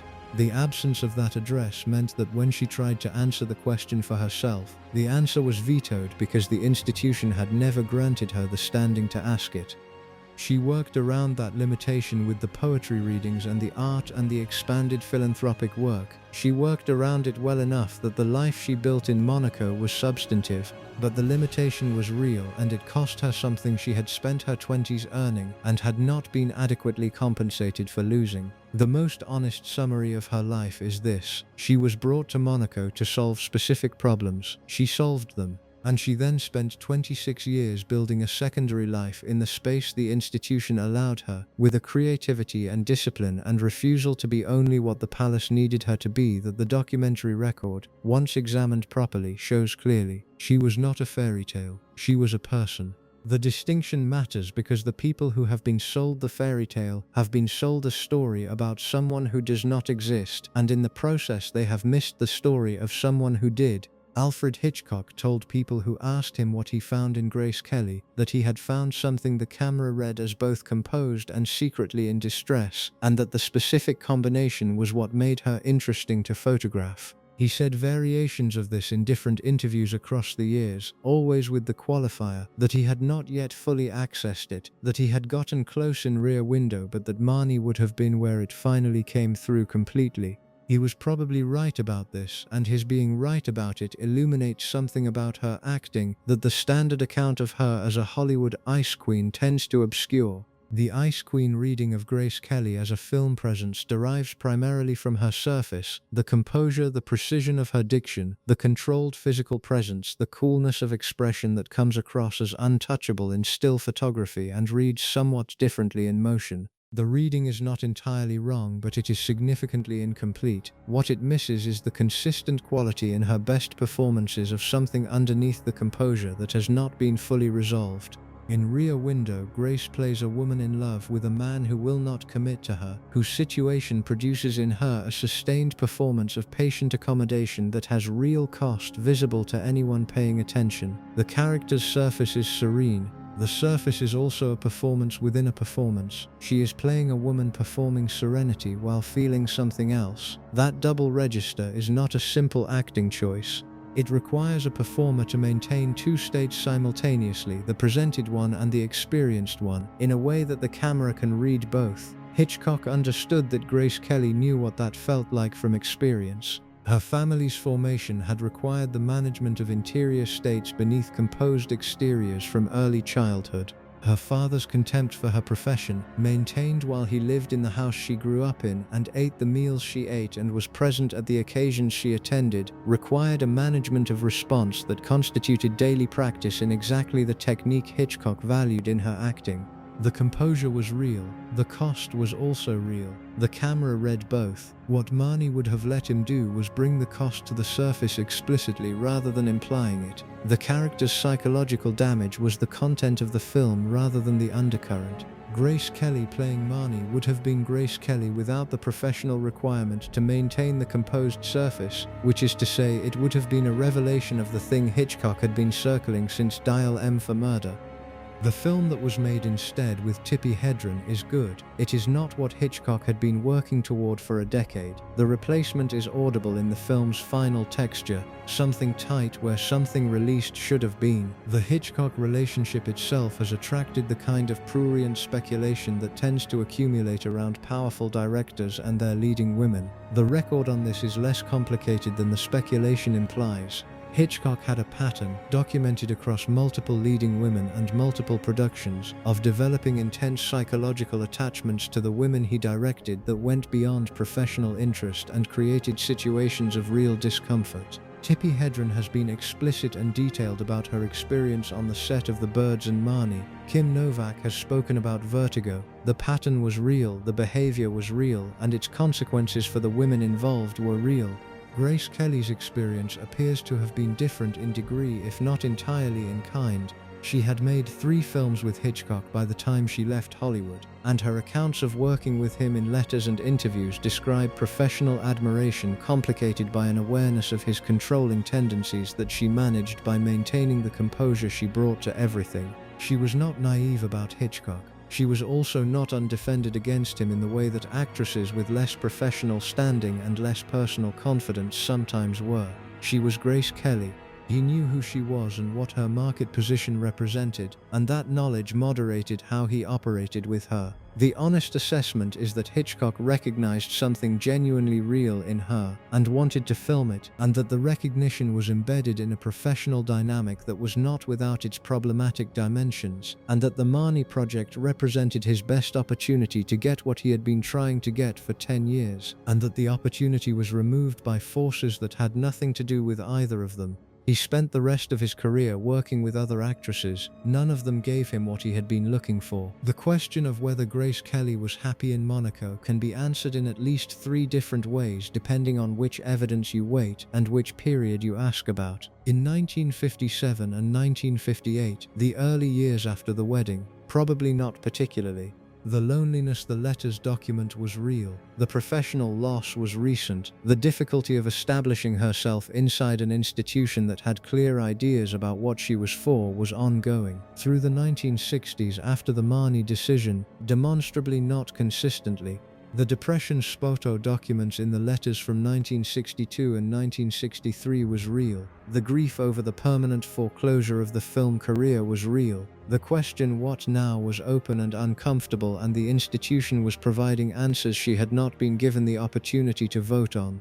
By the mid-1970s, complicated. The philanthropic work was sustaining. The cultural work was sustaining. The marriage had settled into a functional arrangement that was not warm but was stable. The children were growing into difficulties that demanded attention and engagement. The Paris apartment was providing something it took years to understand she needed: her sense of herself as someone who continued to do serious things, to build lasting institutions, to develop as an artist within the limited configurations available to her. This was present and real. By 1981 and 1982, the final period, a qualified yes. The commitments were all active. The Paris readings were going well. The art was being exhibited and taken seriously. Stephanie was a constant demand, but also the youngest of her children, and in that sense the last of the sustained parenting phase she had been in for 25 years. She was looking towards something on the other side of active parenthood that she had not yet had space to imagine clearly. The accident ended that calculation before it resolved. The legacy question gets complicated by the fact that what she built is unevenly visible. Her film work is maximally visible. The films are on streaming platforms. The Oscar is referenced in every biographical summary. The Hitchcock connection ensures the work stays in critical circulation indefinitely. The still photographs are everywhere. A Google search produces images immediately, all of them beautiful, all of them filtered through the celebrity industrial complex's preference for frozen, glamorized, aesthetically managed versions of dead women's lives. The philanthropic work is minimally visible. A Mayday does not generate Google images. The Red Cross's organizational history is not a common search topic. The grants program for emerging artists produced outcomes that dispersed through dozens of subsequent careers, rather than cohering into a single monument. The pressed flower art requires a deliberate research effort to find. The poetry readings are underdocumented and largely inaccessible.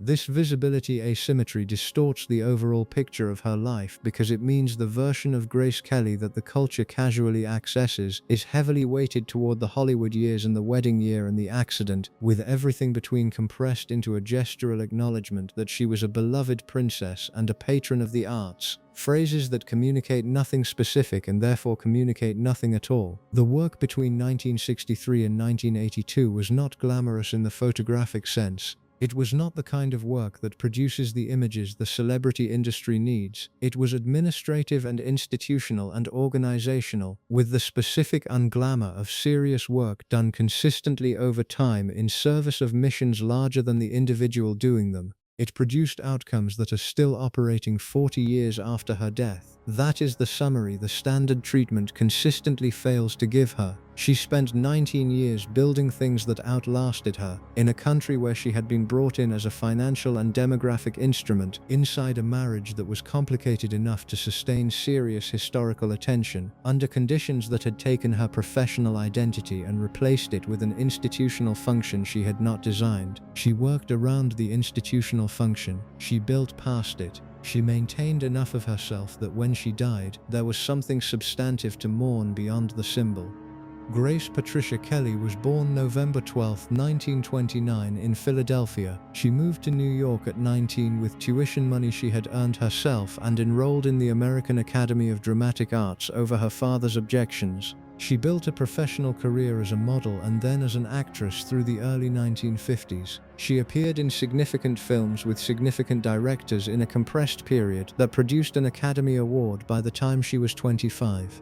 In May 1955, she attended a press event in Monaco that was not as accidental as the mythology suggests. In January 1956, she became engaged to Prince Rainier III of Monaco after a courtship conducted primarily by letter, preceded by negotiations about a dowry the palace required, and facilitated by a network of interested parties that included a Greek shipping magnate, an American Catholic priest, and a French magazine photographer. She gave up her MGM contract, moved to Monaco, and became Princess Grace in April 1956 at 26 years old. She produced an heir within 2 years. The treaty problem was solved. The succession was secured. The palace had what it had brought her in to provide. She spent the next 4 years being lonely in a way she documented honestly, building relationships with the palace staff and the Monegasque community slowly and sometimes painfully, learning the institutional machinery she was expected to operate within, and looking for ways to maintain professional identity inside a structure that had no designated space for it. When Hitchcock offered her Marnie in 1962, she believed her film career was recoverable. When the project was withdrawn, she understood it was not. She spent the following 19 years building the philanthropic and cultural infrastructure that still operates. She expanded the Red Cross. She founded Amadei. She cultivated the Monte Carlo Ballet and the Emerging Artists Program and the grant structure for American students training in Europe. She gave poetry readings in small concert halls. She made pressed flower art that held up in serious exhibition contexts. She managed a marriage that was complicated and functional and not what either party had imagined, but was also, by the data point at the end of it, something Rainier found irreplaceable enough that he spent 23 years afterward choosing not to replace it. She managed 3 children who moved through adolescence in a palace with parents whose parenting philosophies conflicted, whose inherited pressure was substantial, and whose public role as continuations of a dynasty complicated the ordinary negotiations of growing up. She developed a parallel life in Paris that gave her the space the official life could not accommodate, and she used it to do real work that produced real things. On September 13, 1982, at 52 years old, she drove a car down a mountain road above Monaco and suffered a cerebral event that caused her to lose control of the vehicle. The car went over the retaining wall. She did not survive the injuries. She was buried in the Cathedral of Monaco. 23 years later, Rainier was buried beside her. The coverage of her death generated the conspiracy theories that still circulate, not because the underlying events were suspicious, but because the palace press office issued a false statement in the immediate aftermath that created a gap between official communication and reality that conspiracy theorists found useful. The conspiracy theories have persisted for 40 years. They have caused real harm to her daughter, who was 17 years old and in the passenger seat and has spent her adult life being periodically accused of having killed her mother. The theories are not supported by forensic evidence, by eyewitness testimony, by medical examination, or by anything in the investigative record. They grew from a lie told by a man who could not authorize the truth on the afternoon his wife was dying and did not understand the consequences that lie would generate. The four competing narratives about Grace Kelly that currently circulate in the culture deserve a final accounting. The fairy tale, two people who fell in love at a film festival and built a romantic partnership across 26 years in a principality on the Mediterranean. This narrative is available in documentary form, in the authorized palace-adjacent accounts, and in the dominant celebrity culture version of her life. It is not false in every particular. The meeting had real chemistry. The marriage had real warmth at points. The ending had real grief. But it omits the transaction, the treaty, the fertility examination, the controlled departure from film, the depression of the early 1960s, the separate bedrooms, the Paris apartment, the complicated children, and the man's controlling tendencies that biographers who knew him document. The tabloid nightmare, a prisoner in a gilded cage, married to a philanderer, drinking heavily, depressed, declining, destroyed by the life she was trapped in.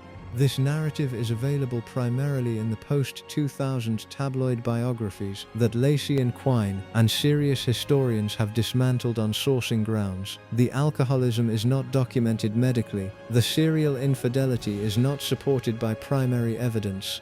The narrative of continuous decline ignores 19 years of institutional building that the organizations she founded continue to document. The feminist reclamation, a woman who sacrificed a remarkable career on the altar of a retrograde institution and deserves to be understood primarily as a victim of the gendered power structures that produced her situation. This narrative is available in academic and popular feminist writing about her and captures real things. The transaction was real, the control was real, the career sacrifice was real, and the absence of any mechanism for her to design her own post-marriage professional life was a genuine institutional failure with real personal consequences. But the emphasis on victimhood tends to undervalue the 19 years of building, the genuine agency she exercised within the constraints, the organizations she founded that still function, and the portrait of someone who refused to be only what the palace needed her to be. The complete version, all of the above, held simultaneously without resolving into a single clean reading. The transaction was real and the chemistry was real. The cage was real and the work was real. The sacrifice was real and the building was real. The control was real and the grief was real and the grave was real. She was a person who made a specific deal in 1956 with imperfect information and spent the next 26 years living inside its consequences with more resourcefulness and honesty and sustained creativity than any of the available narratives have fully given her credit for. A final point about the Rainier question, which tends to be resolved too quickly in either direction. The biographies that treat him primarily as a villain are working from the same sourcing problems that make the tabloid narratives about Grace unreliable. The infidelity claims are undocumented. The physical violence claims that appear in some tabloid accounts are similarly unverified. The controlling behavior is documented and it matters, and its consequences for Grace's professional life were real and significant. But controlling behavior in a marriage is not the same as chronic abuse, and the conflation of the two does a disservice to the actual record. The period between 1947 and 1952, Grace's New York years, before Hollywood identified her, is the section of her life most compressed in the biographical accounts and most important for understanding what she arrived in Hollywood already knowing. She was at the American Academy of Dramatic Arts for 2 years. The Academy's approach in the late 1940s was practical rather than theoretical. Students worked on scenes, on classical texts, on the physical and vocal disciplines that stage performance requires. The training was not the actor's studio method that would become culturally dominant in American theater and film in the early 1950s, Brando Dean, the emotional recall approach, but the older, more technical tradition that emphasized craft as the container within which genuine emotion could safely occur. Grace's subsequent career, and specifically Hitchcock's recurring description of what he found in her, suggests this training served her better than the actor's studio approach might have. The actor's studio approach requires, at its best, a willingness to access and display private psychological material in public. It tends to produce work that is raw and true and sometimes uncomfortably exposed. What it does not typically produce is the composed surface that contains rather than conceals the internal material, the double register that Hitchcock described, and that the Dial M for Murder and Rear Window performances demonstrate. The Academy's technical discipline gave Grace the container. What she put inside it came from her own formation. The modeling work that funded the Academy training ran alongside it and produced its own kind of education. Magazine photography in the late 1940s, the Red Book and Cosmopolitan covers, the advertisements, the editorial spreads, required from its subjects a specific knowledge of how to give the camera what it needed without the performance being visible as a performance. The photographer and the subject were collaborating on a construction of naturalness that was entirely constructed. Grace learned, across several years of this work, to be natural on purpose, which is a stranger skill than it sounds and one that translates directly to film acting, where the camera's proximity and the necessity of multiple takes from different angles requires an actor to remain authentic in repeated performance. This technical knowledge arrived before she had a feature film credit. She brought it to High Noon in 1952, already knowing things that many beginning film actors have to learn in front of the camera during the early failures that leave a mark on the early work. Her High Noon performance shows none of those early failures. The composure is there, the technical control is there, the knowledge of how to exist in a frame without working to exist in it. She had practiced into it. She lived during those years at the Barbizon Hotel for Women on the Upper East Side, which in the late 1940s housed a specific cross-section of young women in New York, pursuing careers in the arts, fashion, and media. The Barbizon in this period housed Sylvia Plath briefly, and Lauren Bacall before her, and various women whose subsequent lives would take very different shapes from each other. The specific social world the Barbizon offered, its dining room, its common spaces, the network of women navigating the same city simultaneously, gave Grace a peer group that her subsequent fame has largely eclipsed. She was not famous at the Barbizon. She was a young woman from Philadelphia with a modeling contract and an acting school enrollment, and a father who thought the whole enterprise was foolish, trying to figure out whether the effort she was putting into it was going to produce anything. The friendships she built in this period, including the friendships that produced the bridesmaids who stood with her at the altar in 1956, were built in exactly that pre-fame circumstance. The women she knew during the Barbizon years and the early New York career years knew her as a person who was trying to build something rather than as an actress who had succeeded. Relationships formed before the achievement have a different quality than those formed after it, and Grace was aware of that quality and valued it specifically. The period between the Academy graduation and the High Noon casting, 1949 to 1952, is the gap in the standard biographical treatment that the struggling actress narrative is supposed to fill but never quite does. She was not primarily struggling, she was working. The modeling was steady and the income was real. She was auditioning for stage work and getting small parts, which is not the same as failing to get parts. It is the normal professional trajectory of someone in the early years of a performing career. She performed in television, which in 1950 was a new and uncertain medium that nobody had yet determined was beneath a serious actor's consideration. The television work required actors to adapt quickly across multiple contexts and to maintain performance quality under conditions that were less controlled than the film set and less supported than the theater stage. Grace worked in early television regularly enough that the experience contributed to the technical flexibility that the modeling had begun to build. She was, by 1952, a performer who had worked across several formats under several different conditions and had developed the specific adaptability that professional range requires. When High Noon arrived, she was ready for it, not because she had been preparing specifically for that role, but because she had been preparing broadly and consistently for the work of being a professional performer. What the celebrity narrative calls the sudden emergence was the visible part of a longer accumulation that the private years had produced, and that the public years were finally given the chance to show. The 3 years between High Noon and the Oscar were the acceleration phase of something that had been building for 5 years before anyone in the film industry knew her name.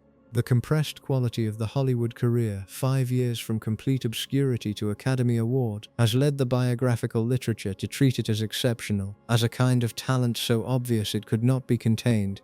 The actual record shows something less mystical, a person who had spent 5 years in serious preparation, who had developed real technical skill across real working hours, and who arrived in a series of significant films already in possession of the instrument those films required. She was also, as Spoto's archive research establishes, someone who had already spent 5 years managing the specific experience of having her professional life treated as public property. The modeling career had put her face on magazine covers, and the modeling career's requirements had produced a daily practice of managing how she was seen. The transition from modeling into film was not, for Grace, a transition from private to public. She had been a public professional since the Barbizon years. She had been managing the gap between the presented self and the interior self since she was 19.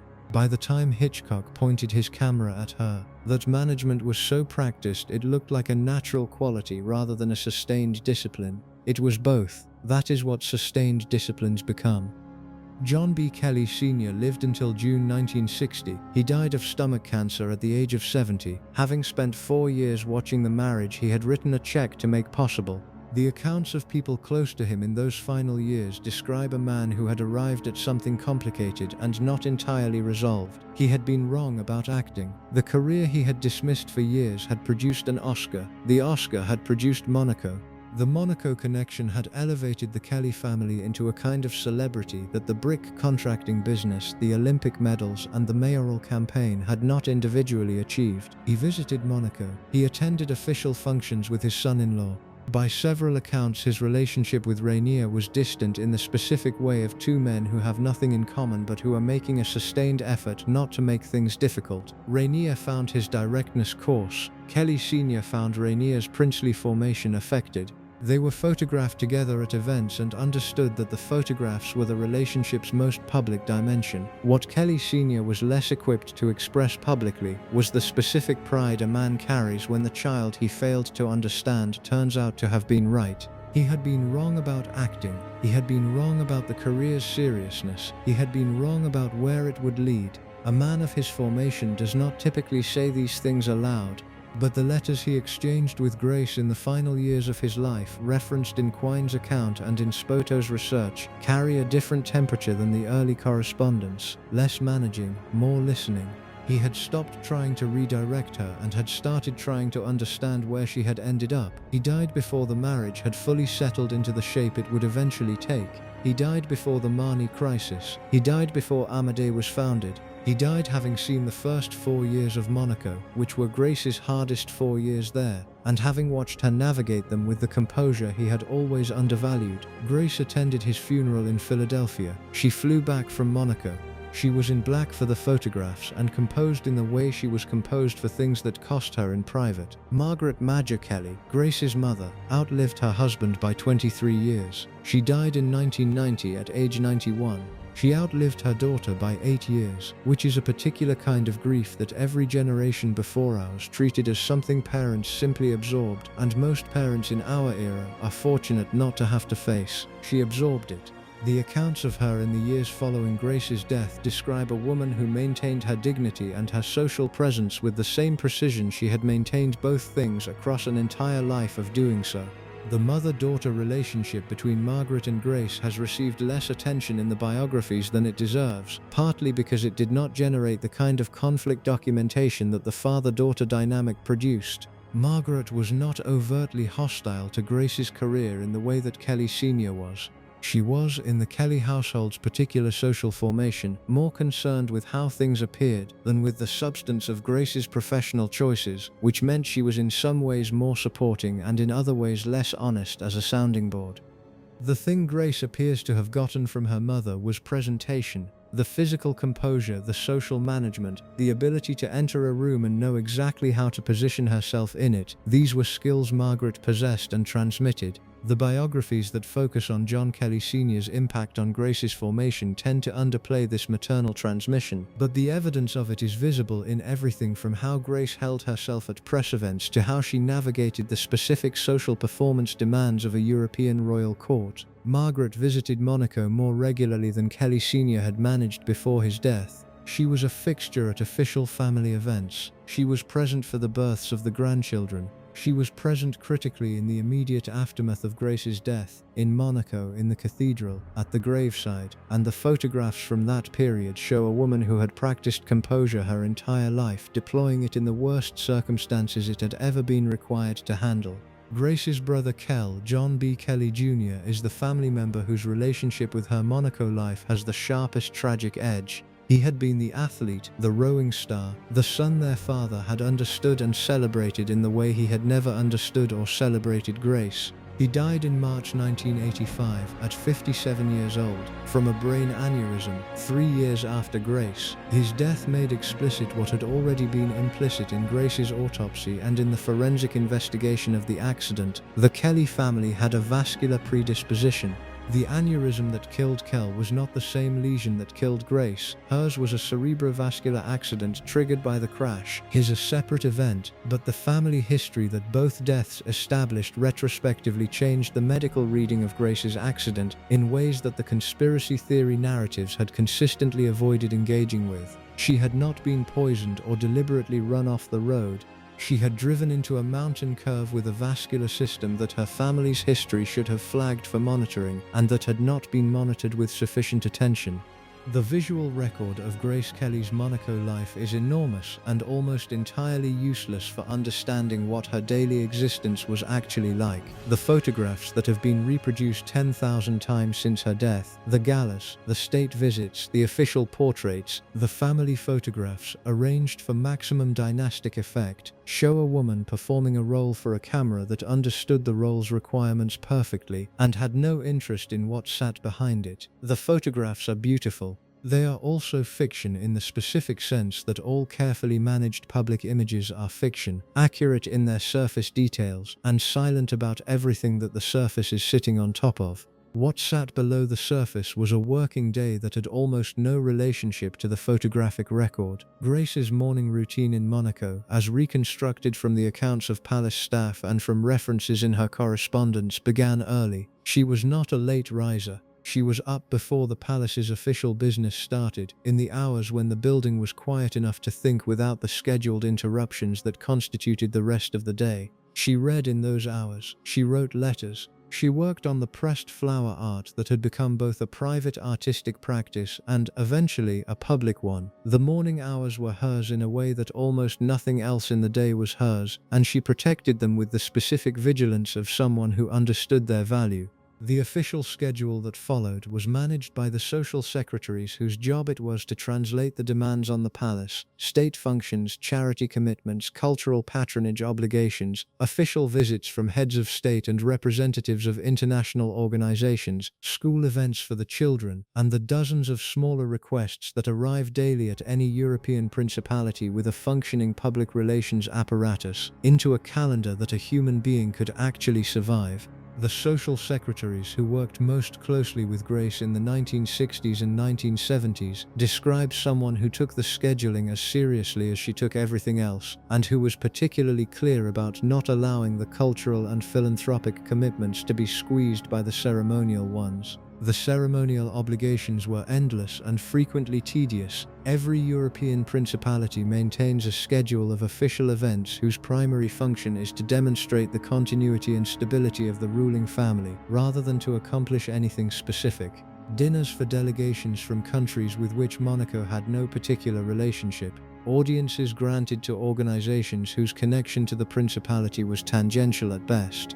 Openings of facilities that required royal presence because royal presence was the tradition rather than because the sovereign's time was the most efficient way to mark a building's first day of operation. Grace attended all of it. That was the job. She attended it with the specific professionalism of an actress who had learned early that the work of performing is indistinguishable from the performance itself, that showing up fully prepared and fully present is not a choice you make on the days you feel like it, but a discipline you maintain on every day, including the days you don't feel like it. The staff accounts that describe her at these events are consistent. They describe someone present, engaged, competent, and occasionally briefly elsewhere. The briefly elsewhere is the tell. The person sitting across from a delegation from a country she had never visited, performing the appropriate diplomatic warmth for the cameras, was simultaneously managing internal landscape that the photographs do not record, a calendar item in the afternoon, a letter she was composing in her head, a disagreement with Rainier that had not yet been resolved, the specific quality of exhaustion that comes from sustained public performance at high volume. But the presence was real too. She was not performing presence while actually being absent. She was present and elsewhere simultaneously, which is different and requires a specific capacity for divided attention that not everyone has. The staff who worked events with her describe someone who was genuinely there, tracking the conversation, making the appropriate responses, following the thread with real attention, while also clearly managing multiple other registers of experience at the same time. This is the texture of a working day for someone in her position, not the filtered glamour of the photographs.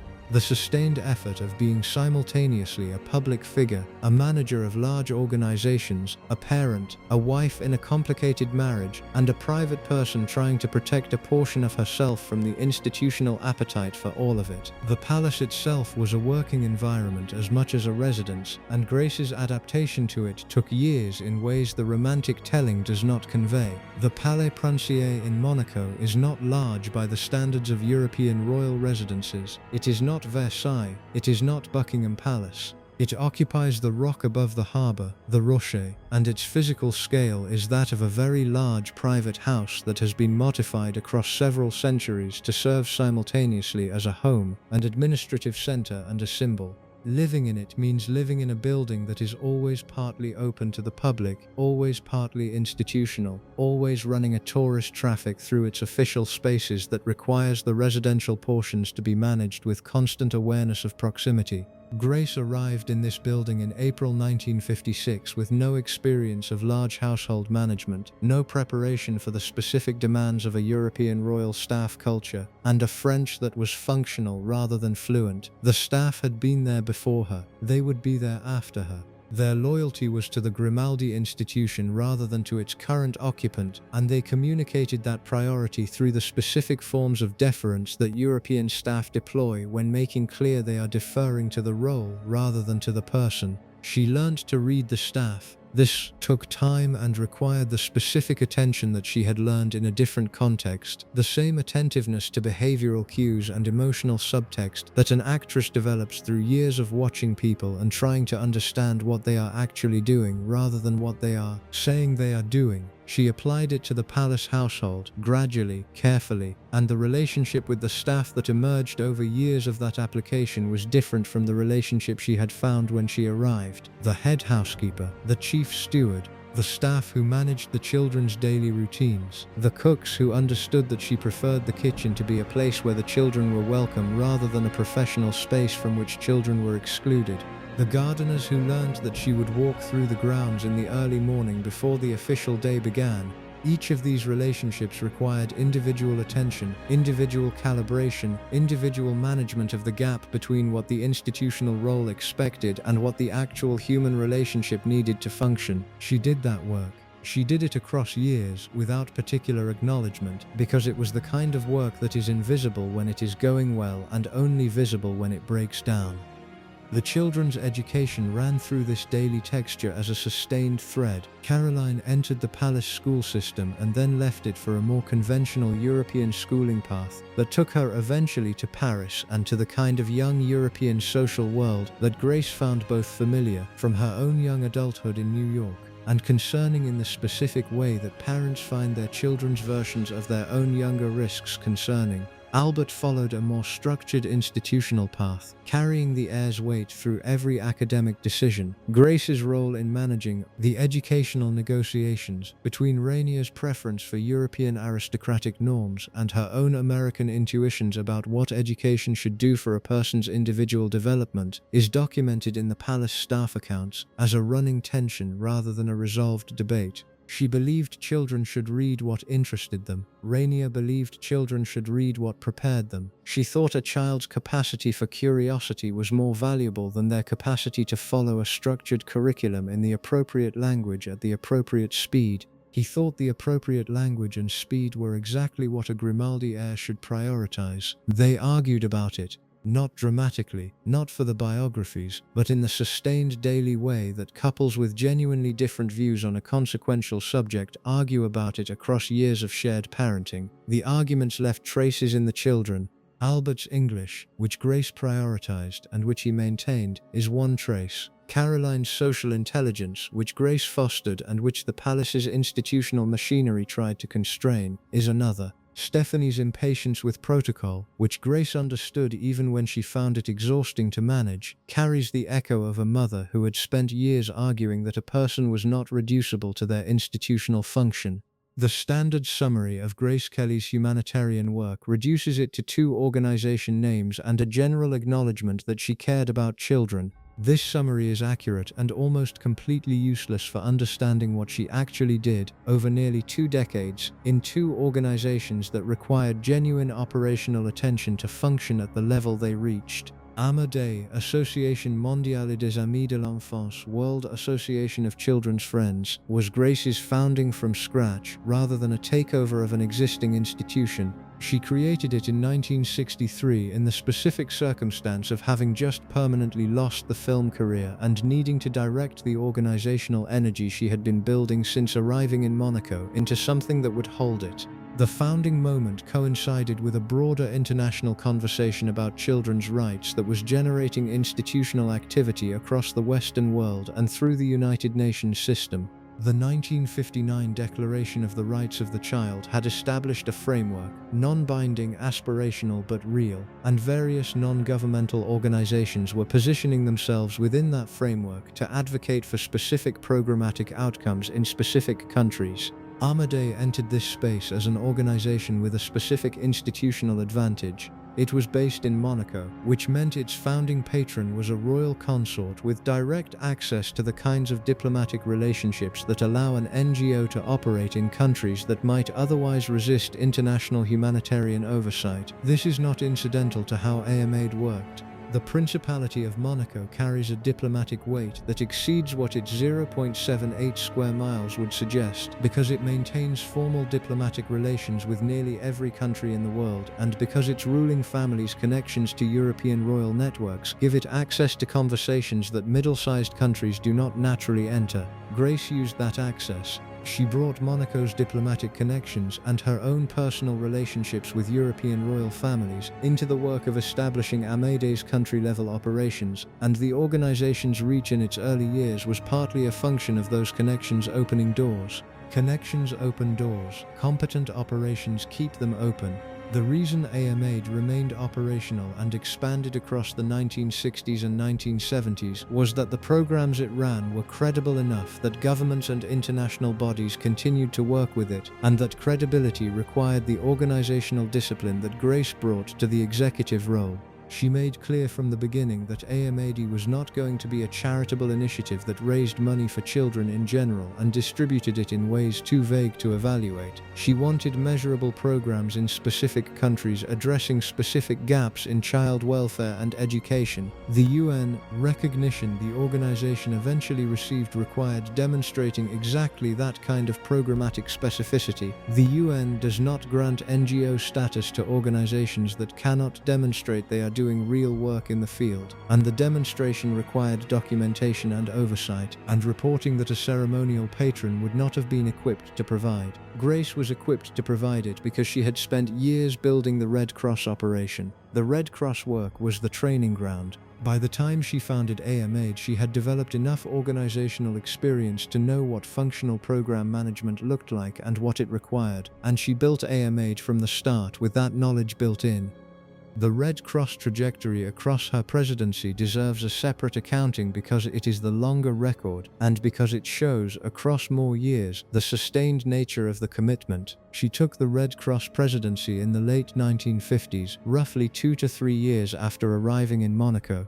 She did not immediately transform the organization. The first years were observational, learning how it worked, understanding its existing relationships with the International Red Cross network, identifying where the gaps between what it was doing and what it could be doing were most significant. This is the right approach for a new organizational leader who does not know the operational landscape and knows that she does not know it. By the early 1960s, the operational changes she had been preparing began to show in the organization's records: budget growth, staff additions, programmatic expansion, the specific expansion of the organization's connection to the International Red Cross network, which brought it into alignment with the standards that the global organization maintained and opened the funding and resource channels that membership in good standing provides.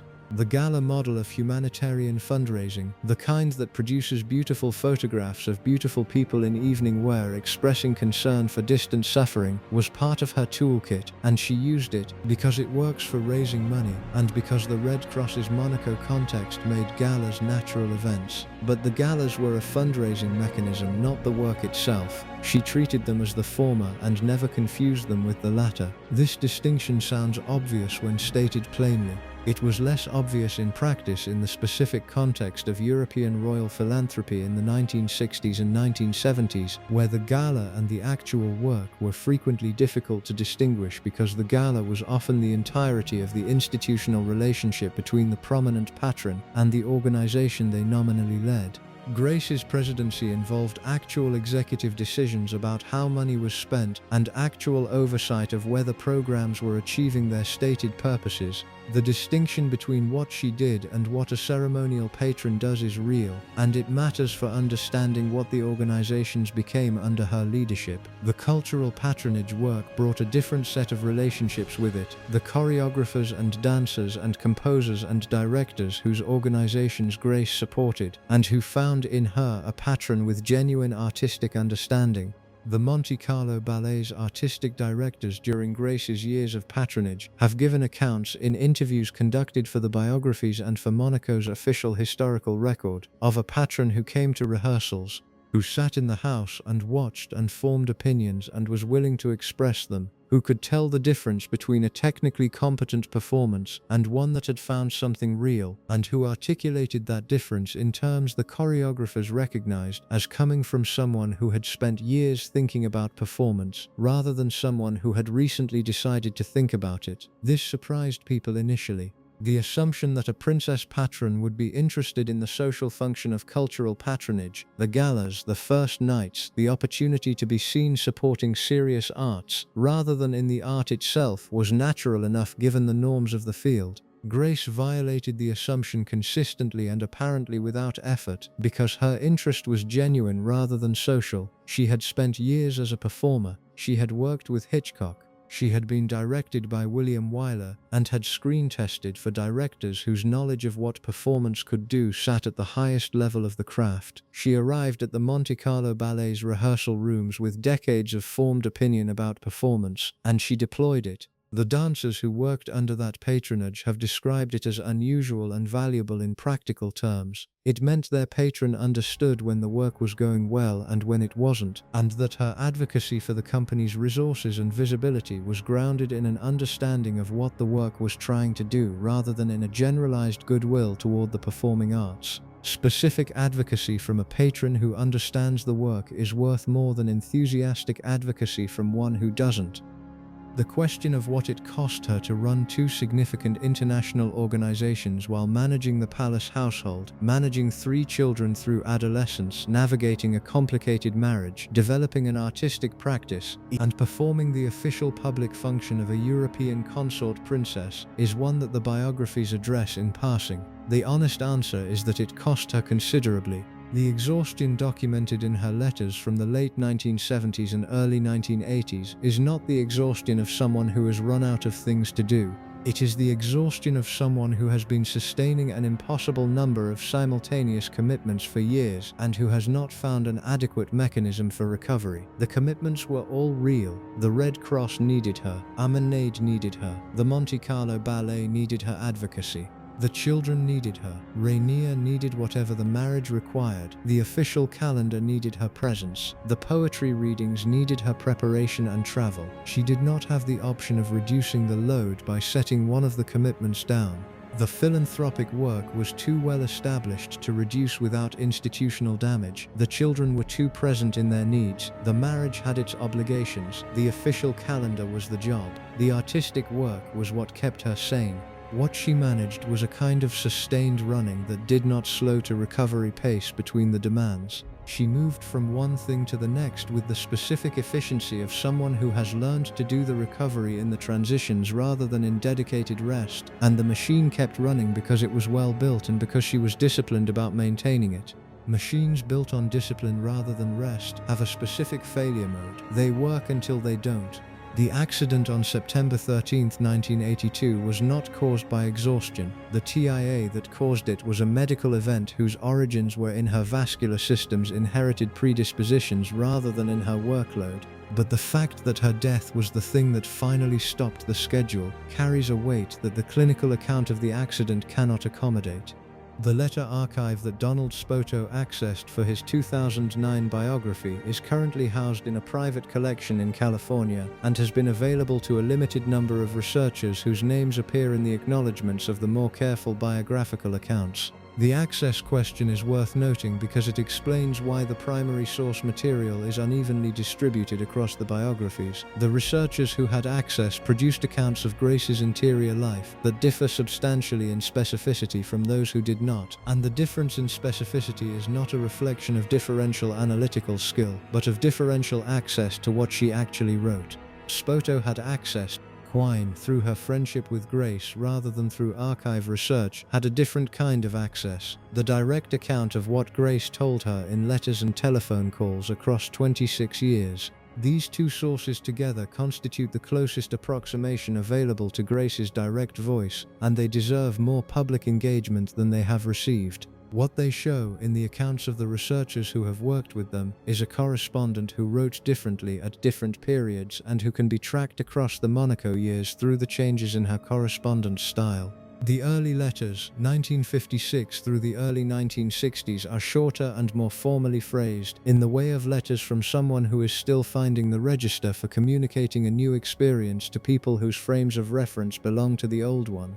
She was writing from a palace to friends in Manhattan. The gap between those two contexts required navigation, and the navigation shows in the early letters as a carefulness that is both diplomatic and incomplete. She is managing what she says as much as saying it. By the mid-1960s, the letters are longer. The voice is more direct. The letters from this period, in Quine's account, are the ones that document the depression after Marnie most clearly, and the organizational work's emergence as a genuine alternative most honestly. She was using the correspondence as a thinking space rather than a reporting space, working things out in the writing rather than reporting conclusions already reached. The late letters, 1970s and early 1980s, have a different quality again. The exhaustion appears in them as noted, but so does a specific kind of satisfaction that the early letters don't contain. The letters from 1980 and 1981 describe someone who is tired, and who is also, despite the tiredness, doing things that she finds genuinely worth doing. The artistic work in particular generates a note in the later correspondence that the organizational work, serious as it was, does not quite reach. The poetry readings gave her something the Red Cross work could not, and she knew it and said so to the people she trusted enough to tell. The autobiography question runs through the later correspondence as a thread. By the late 1970s, she was actively discussing the possibility of writing one, in terms that suggest she had a clear sense of what she wanted it to say and some awareness of the difficulty of saying it while Rainier was alive and while the children were still navigating the roles the palace required of them.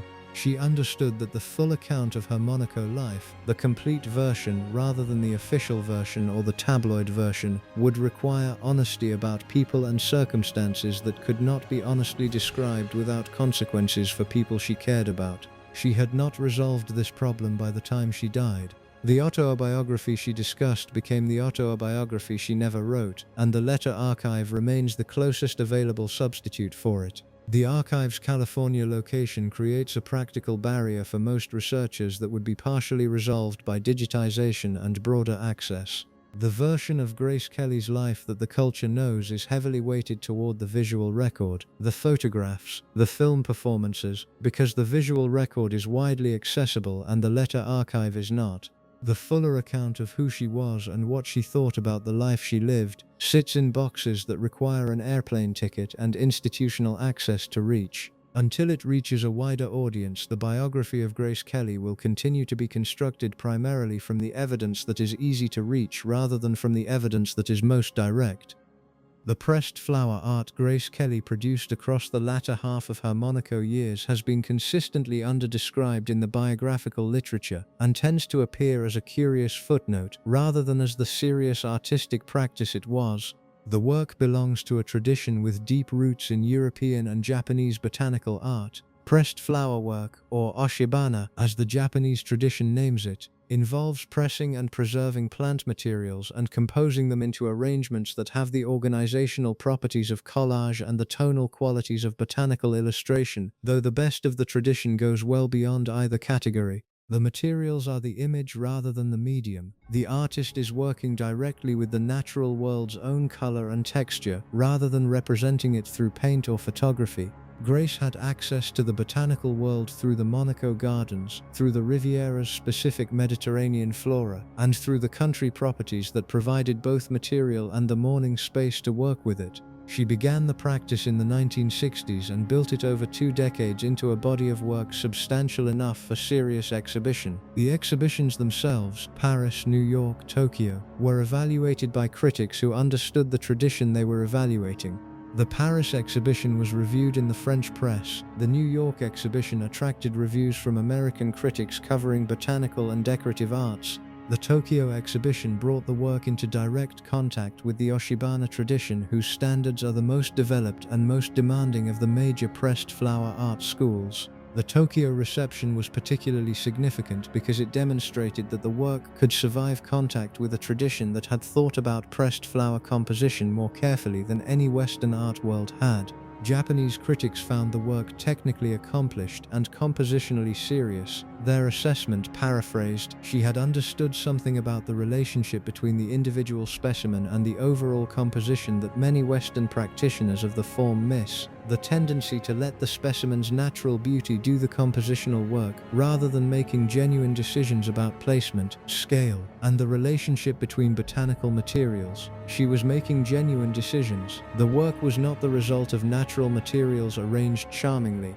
It was organized thinking about how the natural world's specific materials could be used to make something that would hold attention in the way that organized art holds attention, through composition, through proportion, through the specific relationship between what is included and what is left out." The Paris apartment served as her working studio for much of the later botanical work. The apartment's specific character, light, private, her own space rather than the palace's managed aesthetic, gave her the environment in which to work at the pace the form requires. Pressed flower work is slow work. The pressing itself takes weeks.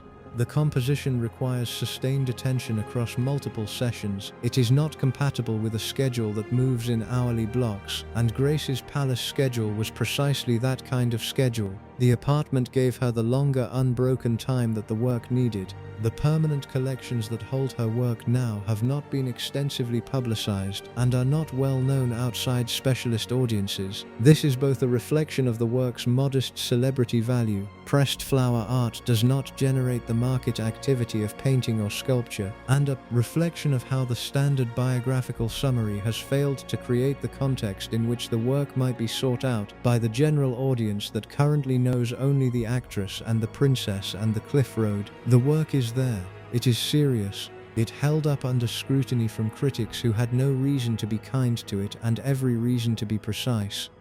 The question of what Rainier became in the 23 years after Grace's death is not a question that the biographies of Grace have typically given much space to, partly because the biographies end with her death and partly because the focus of those accounts is on her rather than on him. But the record of those 23 years is the closest available evidence for what their marriage had actually been, and it deserves careful examination precisely because it cannot be managed or narrated by either of the people who lived in it. He continued to govern Monaco. The governance in the years after 1982 was the governance of a man who had been doing the same job for 30 years, and who continued it with the specific determination of someone who had no intention of being defined by a loss, however large the loss was. The economic programs he had established continued. The financial services sector continued to develop. The real estate market that Grace's cultural programming had helped attract a high net worth residential population to continued to expand. He managed the principality with the same controlling competence he had always brought to institutional questions. The private life was different. The accounts of the people who moved around him in the years after Grace's death describe a man who had organized his grief into a specific set of behaviors that constituted, over time, a private ritual, rather than a process of moving through the loss towards something else. The cathedral visits, the preservation of her rooms, the interviews in which her name produced pauses that journalists noted and transcribed without being able to fully account for. These were the behaviors of someone who had decided at some point in the years following her death that the relationship was not over in the way that death typically ends relationships, and who was maintaining it in the forms available to him. This was not, by the accounts of people close to him, performative. He did not talk about her constantly in public. He did not build a public mythology of the grieving widower that would have served him politically and symbolically. He talked about her carefully and precisely when asked, and in private he behaved toward her memory in the way he had apparently behaved toward her presence, with the specific attention of someone for whom she was the primary fact of his world. The children's development across the years after Grace's death traces the specific ways in which her absence altered what the palace was. Caroline married Stefano Casiraghi in 1983, a year after Grace died. The marriage produced 3 children and ended with Casiraghi's death in a powerboat accident in 1990. Caroline's subsequent life, a third marriage, extensive philanthropic work in the style her mother had established, a sustained commitment to the organizational and cultural dimensions of Monaco's public life, reads in retrospect as the working out of a formation that Grace had given her, and that the specific difficulty of Caroline's adult years had tested without destroying.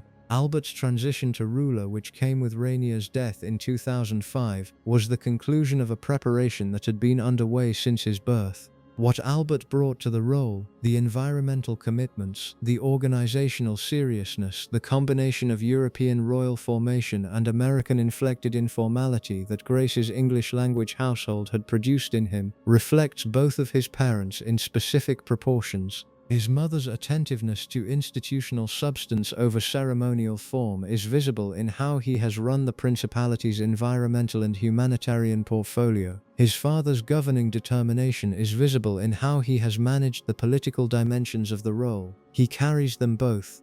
That is what children carry from parents who were complicated together. Not a simple inheritance from one or the other, but the specific compound of 2 people's formations, distributed in ways that neither parent could have designed and that the child spent decades working out. Stephanie's path was the most publicly difficult and the most visually dramatic in terms of what Monaco's traditional press coverage could not absorb: the pop music career, the modeling work, the series of relationships that generated tabloid coverage, the children from relationships outside marriage, the eventual retreat into a more private life. The conventional reading of Stephanie's trajectory frames it as rebellion against the Grimaldi institution. A less reductive reading observes that Stephanie was the child who absorbed Grace's impatience with institutional constraint most directly, and who expressed it in the specific mode available to a young woman with her options in the 1980s. She was also the child who had been in the passenger seat on September 13, 1982 at 17 years old, and who spent the following 40 years living with what that morning had been. The difficulty of her life in those years was real and not trivial, so was the person who came through it. The cathedral in Monaco, where both Grace and Ranière are buried, is a working ecclesiastical space rather than a monument. Services happen there. The Grimaldi family attends them. Tourists visit the graves in a specific section of the building, separated from the working parts of the cathedral in the way that the dead are separated from the living in functioning institutions that contain both. The grave markers are simple by the standards of European royal burial.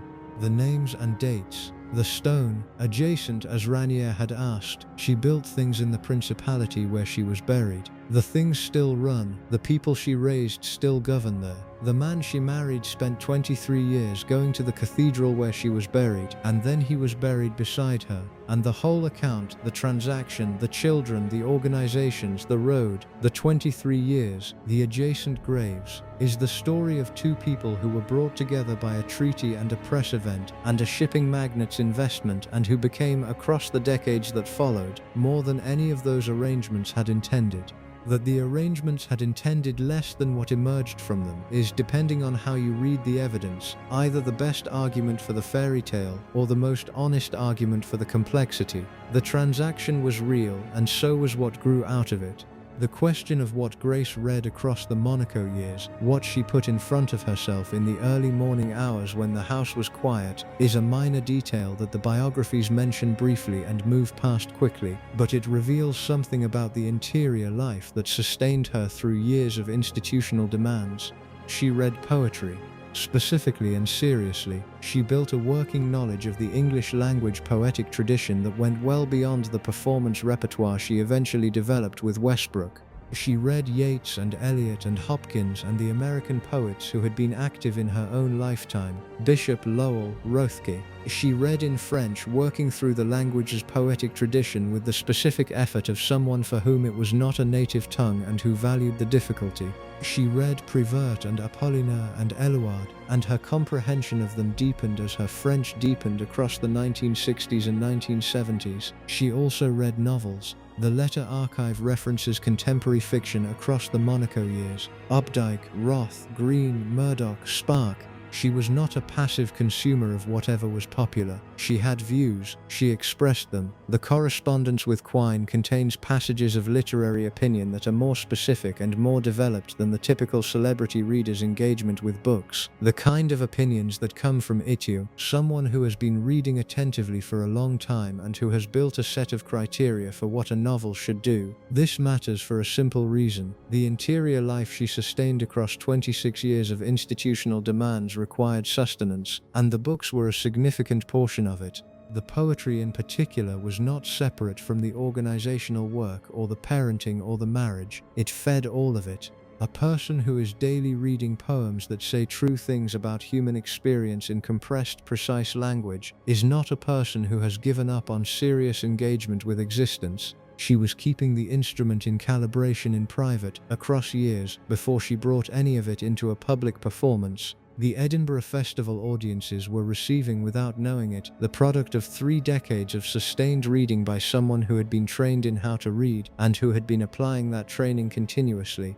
The marriage's middle period, roughly 1963 to 1975, is the least documented and least examined section of the relationship, which makes it, paradoxically, the most interesting for anyone trying to understand what was actually there.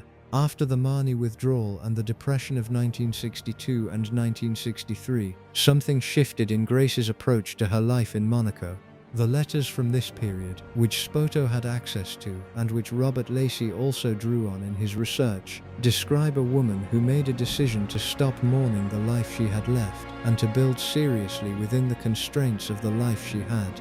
This decision was not a dramatic conversion, it was incremental, expressed less in declarations than in actions. Ayamede was founded in 1963. The Red Cross work intensified in the same year. The cultural patronage of the Monte Carlo Ballet became more active rather than ceremonial. The poetry reading practice deepened. The pressed flower work began, quietly, as a private artistic discipline before it became a public one. These parallel tracks of activity were not accidental. They represented a deliberate strategy by a woman who had understood, by 1963, that the palace was going to give her specific latitude, philanthropic work, cultural patronage, arts practice, and was not going to give her other kinds of latitude, professional performance, extended absences for work, film. She worked within the latitude she was given, with a seriousness that the public version of her life in this period consistently underrepresents. By 1975, the marriage had reached the configuration it would maintain through the rest of Grace's life. Separate bedrooms as noted. A working institutional partnership around the governance of Monaco that was effective and genuinely collaborative, a personal dynamic that required management rather than sustained warmth, that had its moments of real connection alongside its established distances. Caroline was 18 in 1975 and beginning to assert herself in the ways that 18-year-olds in restricted environments tend to assert themselves when they have the personality for it. Albert was 17, quiet and dutiful, and still navigating the pressure of being the heir in a way that seemed effortful rather than natural. Stephanie was 10, still young enough to be primarily a presence rather than a challenge. Grace was 46. The philanthropic work was operating at scale. The Red Cross was functioning at the level she had built it to. Ayamede was 10 years old and internationally active. The cultural patronage was ongoing. The poetry readings were developing into a serious performance practice. The pressed flower work was accumulating. She had also, in the middle 1970s, begun to develop a more explicit engagement with the question of what her creative identity had become. The private artistic practice of the pressed flower work was being prepared slowly for public exhibition. The poetry readings were moving from occasional private performances to something more regularly scheduled and more publicly committed. She was coming out, deliberately at her own pace, as a practicing artist rather than simply a princess who had once been famous for performing. This development was not accidental. It was the result of over a decade of building, privately and institutionally, toward a version of creative identity that the palace would tolerate and that she could stand behind as genuine rather than ceremonial. The exhibited art and the public readings of the late 1970s and early 1980s were the result of work she had been doing since 1963. The art that critics in Paris and New York and Tokyo took seriously had been refined across years of practice in the Paris apartment and in the private studio space the palace provided. The readings that Edinburgh Festival audiences paid to attend had been prepared across years of collaboration with Westbrook and years of private engagement with the poetry she loved. When people describe Grace Kelly's final years as productive and purposeful, and the sourced record, as opposed to the tabloid record, does describe them that way, they are describing the harvest of a decade and a half of deliberate, private, sustained work. The harvest looked effortless from the outside because the work had been largely invisible. The work was not effortless, and it was not invisible to the people who had been watching closely. The story of the Kelly family's relationship with Grace's Monaco life does not end at the altar in 1956. It continued, changed, and in several cases inverted itself across the following decades, and the inversions are worth examining because they reveal something about the life Grace built that the palace-centered narrative tends to miss. The Philadelphia story and the Monaco story run in parallel across the 1960s and 1970s in ways that the biographies tend not to examine as a connected thread. There is a Philadelphia that is the Kelly family's home and John Sr.'s legacy, and the place Grace left at 19 and returned to for funerals and holidays. And there is the Philadelphia that Grace maintained in her imagination and in her correspondence as a reference point for the person she had been before Monaco. The two Philadelphias are not the same place. The real Philadelphia changed. As cities change, across the decades Grace was absent from it. The neighborhood she had grown up in, East Falls, a middle-class residential area that the Kellys had made their base, and from which John Sr. had built his empire of bricks, continued to exist but did not remain static. Philadelphia itself went through the urban transformations that many American cities underwent in the 1960s and 1970s. Population decline in some neighborhoods, economic shifts that altered the social landscape the Kelly family had occupied. The Philadelphia that Grace had left in the late 1940s was a city in its full mid-century vitality. The Philadelphia she returned to for visits in the 1970s was a city that had accumulated its own complicated history in her absence. The Philadelphia in her correspondence and in the emotional architecture of her Monaco years was something else, a fixed point. It was the place where she had been a person before she was a princess. It was the address she had left with modeling money in her pocket and an academy enrollment and her father's skepticism at her back. It was the specific geography of a self that existed before the fairy tale and before the palace, and she kept it in her mind with the specific tenacity of people who need to remember that they were someone before the role they're known for. This is not nostalgia in the sentimental sense. It is more practical than that. The people who have given up significant portions of their pre-institutional identity for institutional roles require anchor points in their private geography to avoid a specific kind of self-dissolution. Monaco could eat you. The palace could become so completely the frame of your daily existence that the person who existed before it became inaccessible, a distant figure from another era who bore your name but who was not you in any operative sense. Grace kept the anchor. Philadelphia, Queens, Manhattan, the bridesmaids' American addresses, all of it constituted a private map of the person who predated Princess Grace, and she maintained it across 26 years with deliberate care. The women from her Hollywood years who maintained connections with her through the Monaco period occupy a particular niche in the story. They provide the before and after comparison that is otherwise unavailable. Ava Gardner, who had appeared with Grace in Mogambo in 1953, maintained a warm if irregular friendship with her through the following decades. Gardner's own life, famous for its refusal of conventional settling, provided Grace with a vivid alternative template for how a Hollywood actress of similar vintage could have navigated the same professional period. Gardner chose the opposite of Monaco: continued professional activity, multiple relationships, peripatetic life across multiple continents, resolutely non-institutional. The outcome was also difficult in different ways. Gardner's own later years were complicated by financial instability and health problems, but the contrast with Grace's structured, institutionalized Monaco existence was sharp, and the two women were aware of it. Grace's friendship with Gardner does not appear extensively in the biographical literature, perhaps because its subject matter was uncomfortable for both women. What might have been, what was actually chosen, what each version of a life costs. But the correspondence between them that has been referenced in the biography suggests a relationship of genuine mutual regard between two women who had made very different choices in a world that offered women like them a limited number of viable options, and no particularly good ones.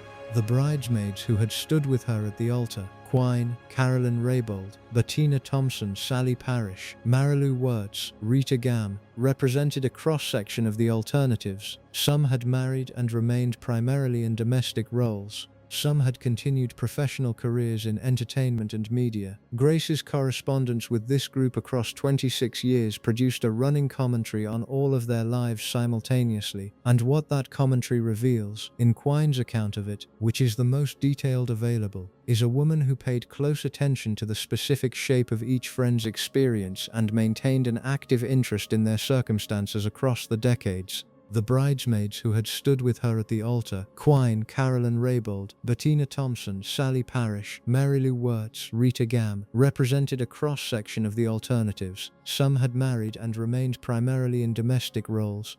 Some had continued professional careers in entertainment and media. Grace's correspondence with this group across 26 years produced a running commentary on all of their lives simultaneously, and what that commentary reveals, in Quine's account of it, which is the most detailed available, is a woman who paid close attention to the specific shape of each friend's experience and maintained an active interest in their circumstances across the decades. She was not in her correspondence primarily processing her own experience. She was engaged with theirs. That attentiveness to other people's specific lives, rather than using friendships as a platform for processing her own situation, is a characteristic that appears consistently in the accounts of people who knew her well, and it runs somewhat counter to the self-absorbed reading of celebrity that public mythology tends to apply to Hollywood stars of her era. The humanitarian work that Grace built in Monaco between 1963 and 1982 ran through a network of women whose names appear rarely in the standard biographical accounts but whose contributions to the organizations Grace founded were substantial enough that the organizations could not have operated without them. This is not unusual in the history of philanthropic work built on a single prominent figure's name and energy. The prominent figure, the woman whose name goes on the door, who attracts the press attention, who makes the case to donors and to governments and to international bodies, requires an operational layer beneath her that can translate her commitments into functional programs. That operational layer in Grace's case was primarily female, and the accounts of the women who worked with her in building the Red Cross presidency and the Armade operation describe a collaboration that was genuinely mutual rather than hierarchical in the simple way that celebrity patronage usually is. The distinction matters because Grace's approach to the women who worked with her appears to have been shaped by the same cross-class attentiveness that the palace staff accounts document. She was not treating the program staff of the organization she led as functionaries whose expertise she would direct from a ceremonial remove. She was paying attention to what they knew and treating their knowledge as something she needed rather than something she was already in possession of. This was unusual enough in the context of European aristocratic philanthropy in the 1960s and 1970s to be specifically remembered. The ladies who ran charitable foundations in that era were, by the prevailing norms, expected to lend their names and their social connections and their willingness to attend galas, and to leave the organizational substance to professional staff who understood the necessary frameworks. Grace did the lending the name part. She also did the organizational substance part, and doing both simultaneously required the staff to adjust their model of what a princess president was going to ask of them. She asked for briefings. She asked what the numbers meant. When the humanitarian work that Grace built in Monaco between 1963 and 1982 ran through a network of women whose names appear rarely in the standard biographical accounts but whose contributions to the organizations Grace founded were substantial enough that the organizations could not have operated without them. This is not unusual in the history of philanthropic work built on a single prominent figure's name and energy. The prominent figure, the woman whose name goes on the door, who attracts the press attention, who makes the case to donors and to governments and to international bodies, requires the Armade operation extended across different terrain and required different relationships. Armade's focus on children's welfare and education required Grace to maintain substantive connections to governments and international bodies operating in countries she had not visited, and whose specific political situation she had to understand well enough to navigate without either offending the governments or compromising the organization's humanitarian mandate. This is the specific challenge of international humanitarian work in the second half of the 20th century. The organizations that have access to children in need are frequently operating within governments whose relationship with international norms of child welfare ranges from complicated to hostile, and the question of how to maintain access while maintaining principles does not have a clean answer. She worked through these problems with the staff and with the international network of Armade's country representatives, and the record of the organization's operational history across her tenure, where it has been reconstructed, shows an institution that maintained its access in difficult political environments without abandoning its mandate.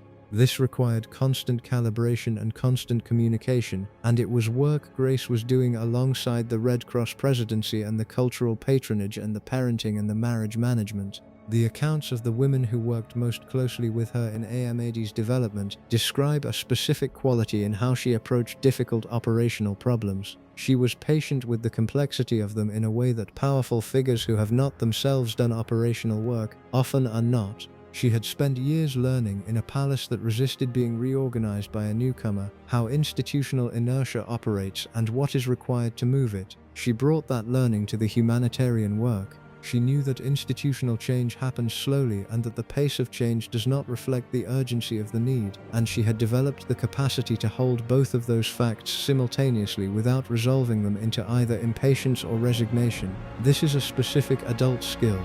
Most people develop it, if they develop it at all, through experience of trying to change things and failing and trying again. Grace developed it in Monaco, across years of navigating an institution that had its own momentum and its own resistance to the direction she wanted to move it. What that navigation built in her was transferable to the organization she was running, and the organizations benefited from it. The international network Grace developed through the Red Cross work and through AMAID gave the marriage an informal diplomatic dimension that neither biographer has treated at the length it deserves. As the head of two internationally recognized organizations, Grace had sustained high-level professional contact with political figures, humanitarian leaders, and cultural figures across Europe and the Americas that went well beyond the ceremonial diplomatic context of a consort princess. She was not meeting these people at official state dinners as Rainier's wife. She was meeting them as the operational head of organizations they had professional relationships with. This gave her an independence of professional identity within the official framework that was different from the professional identity she had sought through Marnie, but was not nothing. She was not an actress. She was a humanitarian and cultural executive whose organizational portfolio operated in dozens of countries and whose expertise was sought by the international networks she worked within. The distinction between that kind of professional identity and the Hollywood kind was real. The humanitarian and cultural work did not give her the creative fulfillment that acting had given her. The pressed flower art and the poetry readings gave her the closest available approximation of that. But the organizational work gave her something else, the experience of leadership, of building, of seeing outcomes emerge from sustained effort that the film work had not provided, and that the institution of the palace surprisingly had created the conditions for. Monaco's specific situation, small enough that a single committed person could genuinely change its organizational landscape, dependent enough on international goodwill that its organizations needed serious management rather than ceremonial oversight, wealthy enough to fund the work Grace wanted to do, created an environment in which her capacities found real scope. A larger country would have required her to work within existing structures she had not built. A less wealthy country would have limited her operational resources. Monaco was, in a specific institutional sense, the right size for what she ended up doing. Whether this was compensation for what she had lost, or a genuine alternative to it, is a question the record cannot fully answer. The letters suggest it was both at different times, and that the balance shifted over the years as the initial grief over the film career receded and the organizational work accumulated its own satisfactions. One pattern that appears in the palace staff accounts, and that neither of the major biographies treats at sufficient length, is Grace's tendency to form genuine cross-class friendships with women who worked in service roles around the palace. This tendency was sufficiently unusual in the institutional context of a European principality in the 1960s and 1970s that it was noted by observers and remembered specifically by people who witnessed it. The American class framework she carried, relatively flat, commercially meritocratic, dismissive of inherited hierarchy as a fundamental organizing principle of human worth, expressed itself in practice as an attentiveness to the individuals doing the daily work of the palace in ways that the European aristocratic formation of the Grimaldi world had not produced. This made her both unusual and, to people from outside that world, obviously admirable, and to people from inside it, occasionally bewildering. The palace was an institution with its own social architecture, its own hierarchy of function and position, and Grace moved through it with a consistent disregard for the hierarchy's social implications while scrupulously respecting its institutional requirements. She knew who she was in the formal sense. She also decided daily that the formal sense did not determine how she would treat people. The staff who remained at the palace through the entirety of her 26 years remember her in specific terms rather than general ones.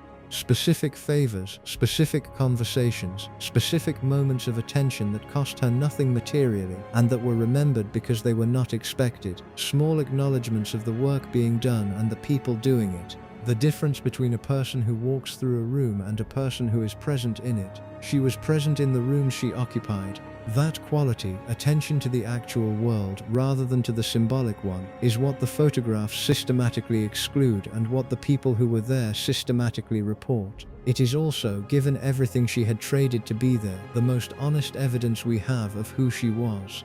There is a version of this story that can be told in 4 sentences. Actress wins Oscar, marries prince, gives up career, dies on a cliff road. That version is accurate in its facts and wrong in every way that matters. The 4 sentences cannot hold 26 years of organizational building, 3 complicated children, a marriage whose real texture was visible only from inside it, a botanical art practice refined across 15 years of morning hours, a friendship group maintained at transatlantic distance, a poetry performance career built from the remnants of a training the palace had no use for, a humanitarian network that still runs, and a woman who decided in the specific circumstance of finding herself in a palace with a limited mandate and a full life still ahead of her, to build something serious rather than accept the symbol as the sum. The 4 sentences get told because they are short, and the photographs are available, and the cliff road produces the kind of ending that narrative requires.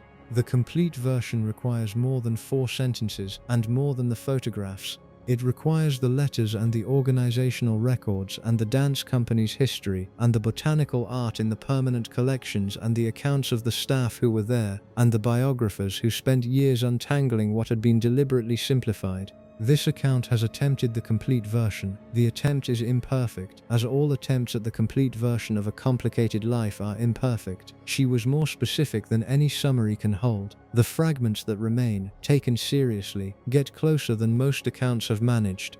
She never gave a definitive public account of whether the trade was worth it. She gave fragments, interviews in which she spoke carefully about what she had gained, and more carefully about what she had lost, letters to friends in which she said things more directly than the interviews allowed, an autobiography she discussed at various points in the late 1970s and early 1980s and never wrote, though the discussion of it suggests she was aware that the complete account had not yet been published, and that only she could write it. The autobiography's absence is a genuine loss for the historical record. Not because the biographical accounts are unreliable, Spoto and Lacey in particular are careful and serious, but because the first-person account carries a quality of directness that third-person reconstruction cannot replicate. She would have written it well.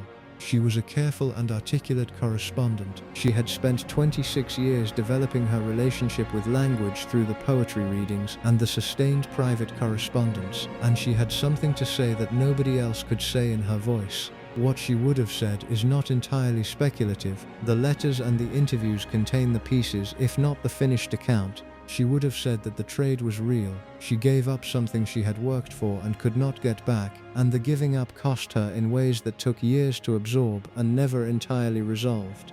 She would have been honest about that because the letters document her honesty about it across the Monaco years, in terms that rule out the version of the account that would have performed gratitude for the fairy tale. She was not grateful for having had the career ended. She was clear about what the ending cost. She would also have said that Monaco was real, that the 26 years had produced things that mattered, that the organizational work she had done was serious work, that the children she had raised were people she was genuinely invested in, that the marriage had been complicated and had also been the marriage she had lived and not a cage she had endured. She would have been honest about that too because the letters document it, the genuine satisfaction she found in the work, the genuine engagement she had with Monaco as a place she had made her home, the genuine relationship she had with Rainier that was neither the fairy tale nor the nightmare. The biographies that treat him primarily as a devoted romantic partner overlook the authenticated accounts of his anger management problems, the documented pattern of scheduling control, the Marnie decision as it is understood in the fuller context of his concerns about fame disparity, and the general dynamic in which a man who had grown up as an absolute authority in his principality brought those instincts into a marriage and applied them in ways that cost his wife things she valued. The honest version acknowledges both. He was difficult and controlling and resentful of her fame in ways that shaped her daily experience and foreclosed professional possibilities she deserved. He was also the man who spent 23 years alone after her death, who buried her and then arranged to be buried next to her, who wept at her funeral in a way that European royalty simply does not do in public unless the grief has gotten past the performance. Both of those things are true about the same man. That is what makes him interesting and what makes the simple readings inadequate. The question that this video's title poses, Grace Kelly knew what Monaco was and married in anyway, deserves a direct answer. She knew some of it. She knew the treaty situation by the time the engagement was announced because it was relevant to the fertility examination she was required to pass. She knew the financial situation because it was part of why she was being recruited. She knew the dowry arrangement because her father wrote the check while telling his attorney it was humiliating. She knew the palace would be constraining because she was not naive about what it means to step into a royal institution with its own personnel and protocols and centuries of accumulated hierarchy. What she did not know was specific and consequential. She did not know the Marnie decision was coming. She did not know that the professional life she had assumed could be resumed would be permanently foreclosed, not by her own choice but by a combination of her husband's insecurities and France's fiscal policy. She did not know that the woman she was at 26, trained, capable, at the beginning of the career she had worked a decade to build, would be the last version of herself that got to define herself primarily through work. She also did not know, and this is equally important, what she would build once the foreclosure was clear. The philanthropic and cultural infrastructure she constructed between 1963 and 1982 did not exist as a plan when she walked into the cathedral in 1956. It emerged from a woman who encountered a closed door and built something on the other side of it. She knew what Monaco was and married in anyway, and Monaco was not what she had been told it was and was not what she had imagined it to be, and she built it into something more than it had been when she arrived. And she paid for that work with the career she had started in Philadelphia at 12 years old, and built in New York at 19, and brought to its first peak at 25 with an Oscar, and then carried all the way to Monaco and set down by degrees over the following years until the car went over the wall on the morning of September 13, 1982, and there was nothing left to carry. That is the complete version. Note on sources before we close, because this material deserves citation. The biographical foundation for this video rests primarily on 4 accounts. Donald Spoto's High Society, Grace Kelly and Hollywood, published 2009, which drew on archive access in California that produced the most direct evidence of Grace's private correspondence and inner life available in print. Robert Lacey's Grace, published 1994, which remains the most carefully sourced biographical account of the marriage and is the primary basis for the claims about the infidelity narratives being unsupported. Jeffrey Robinson's Rainier and Grace, an intimate portrait, published 1989, which drew on the prince's own cooperation and is the source for the accounts of his anger and the governance of the palace. Judith Balaban Quine's The Bridesmaids, Grace Kelly, Princess of Monaco, and 6 Intimate Friends, published 1989, which provides the most direct account from someone who maintained close communication with Grace throughout the Monaco years, and whose relationship with the primary source material is the most direct of any available biographer. That's the full story, all of it. The transaction that preceded the wedding, the 26 years that followed it, the work she built, the marriage she navigated, the road, and the man she left behind who never replaced her. If you watched this far, you know this is what we do.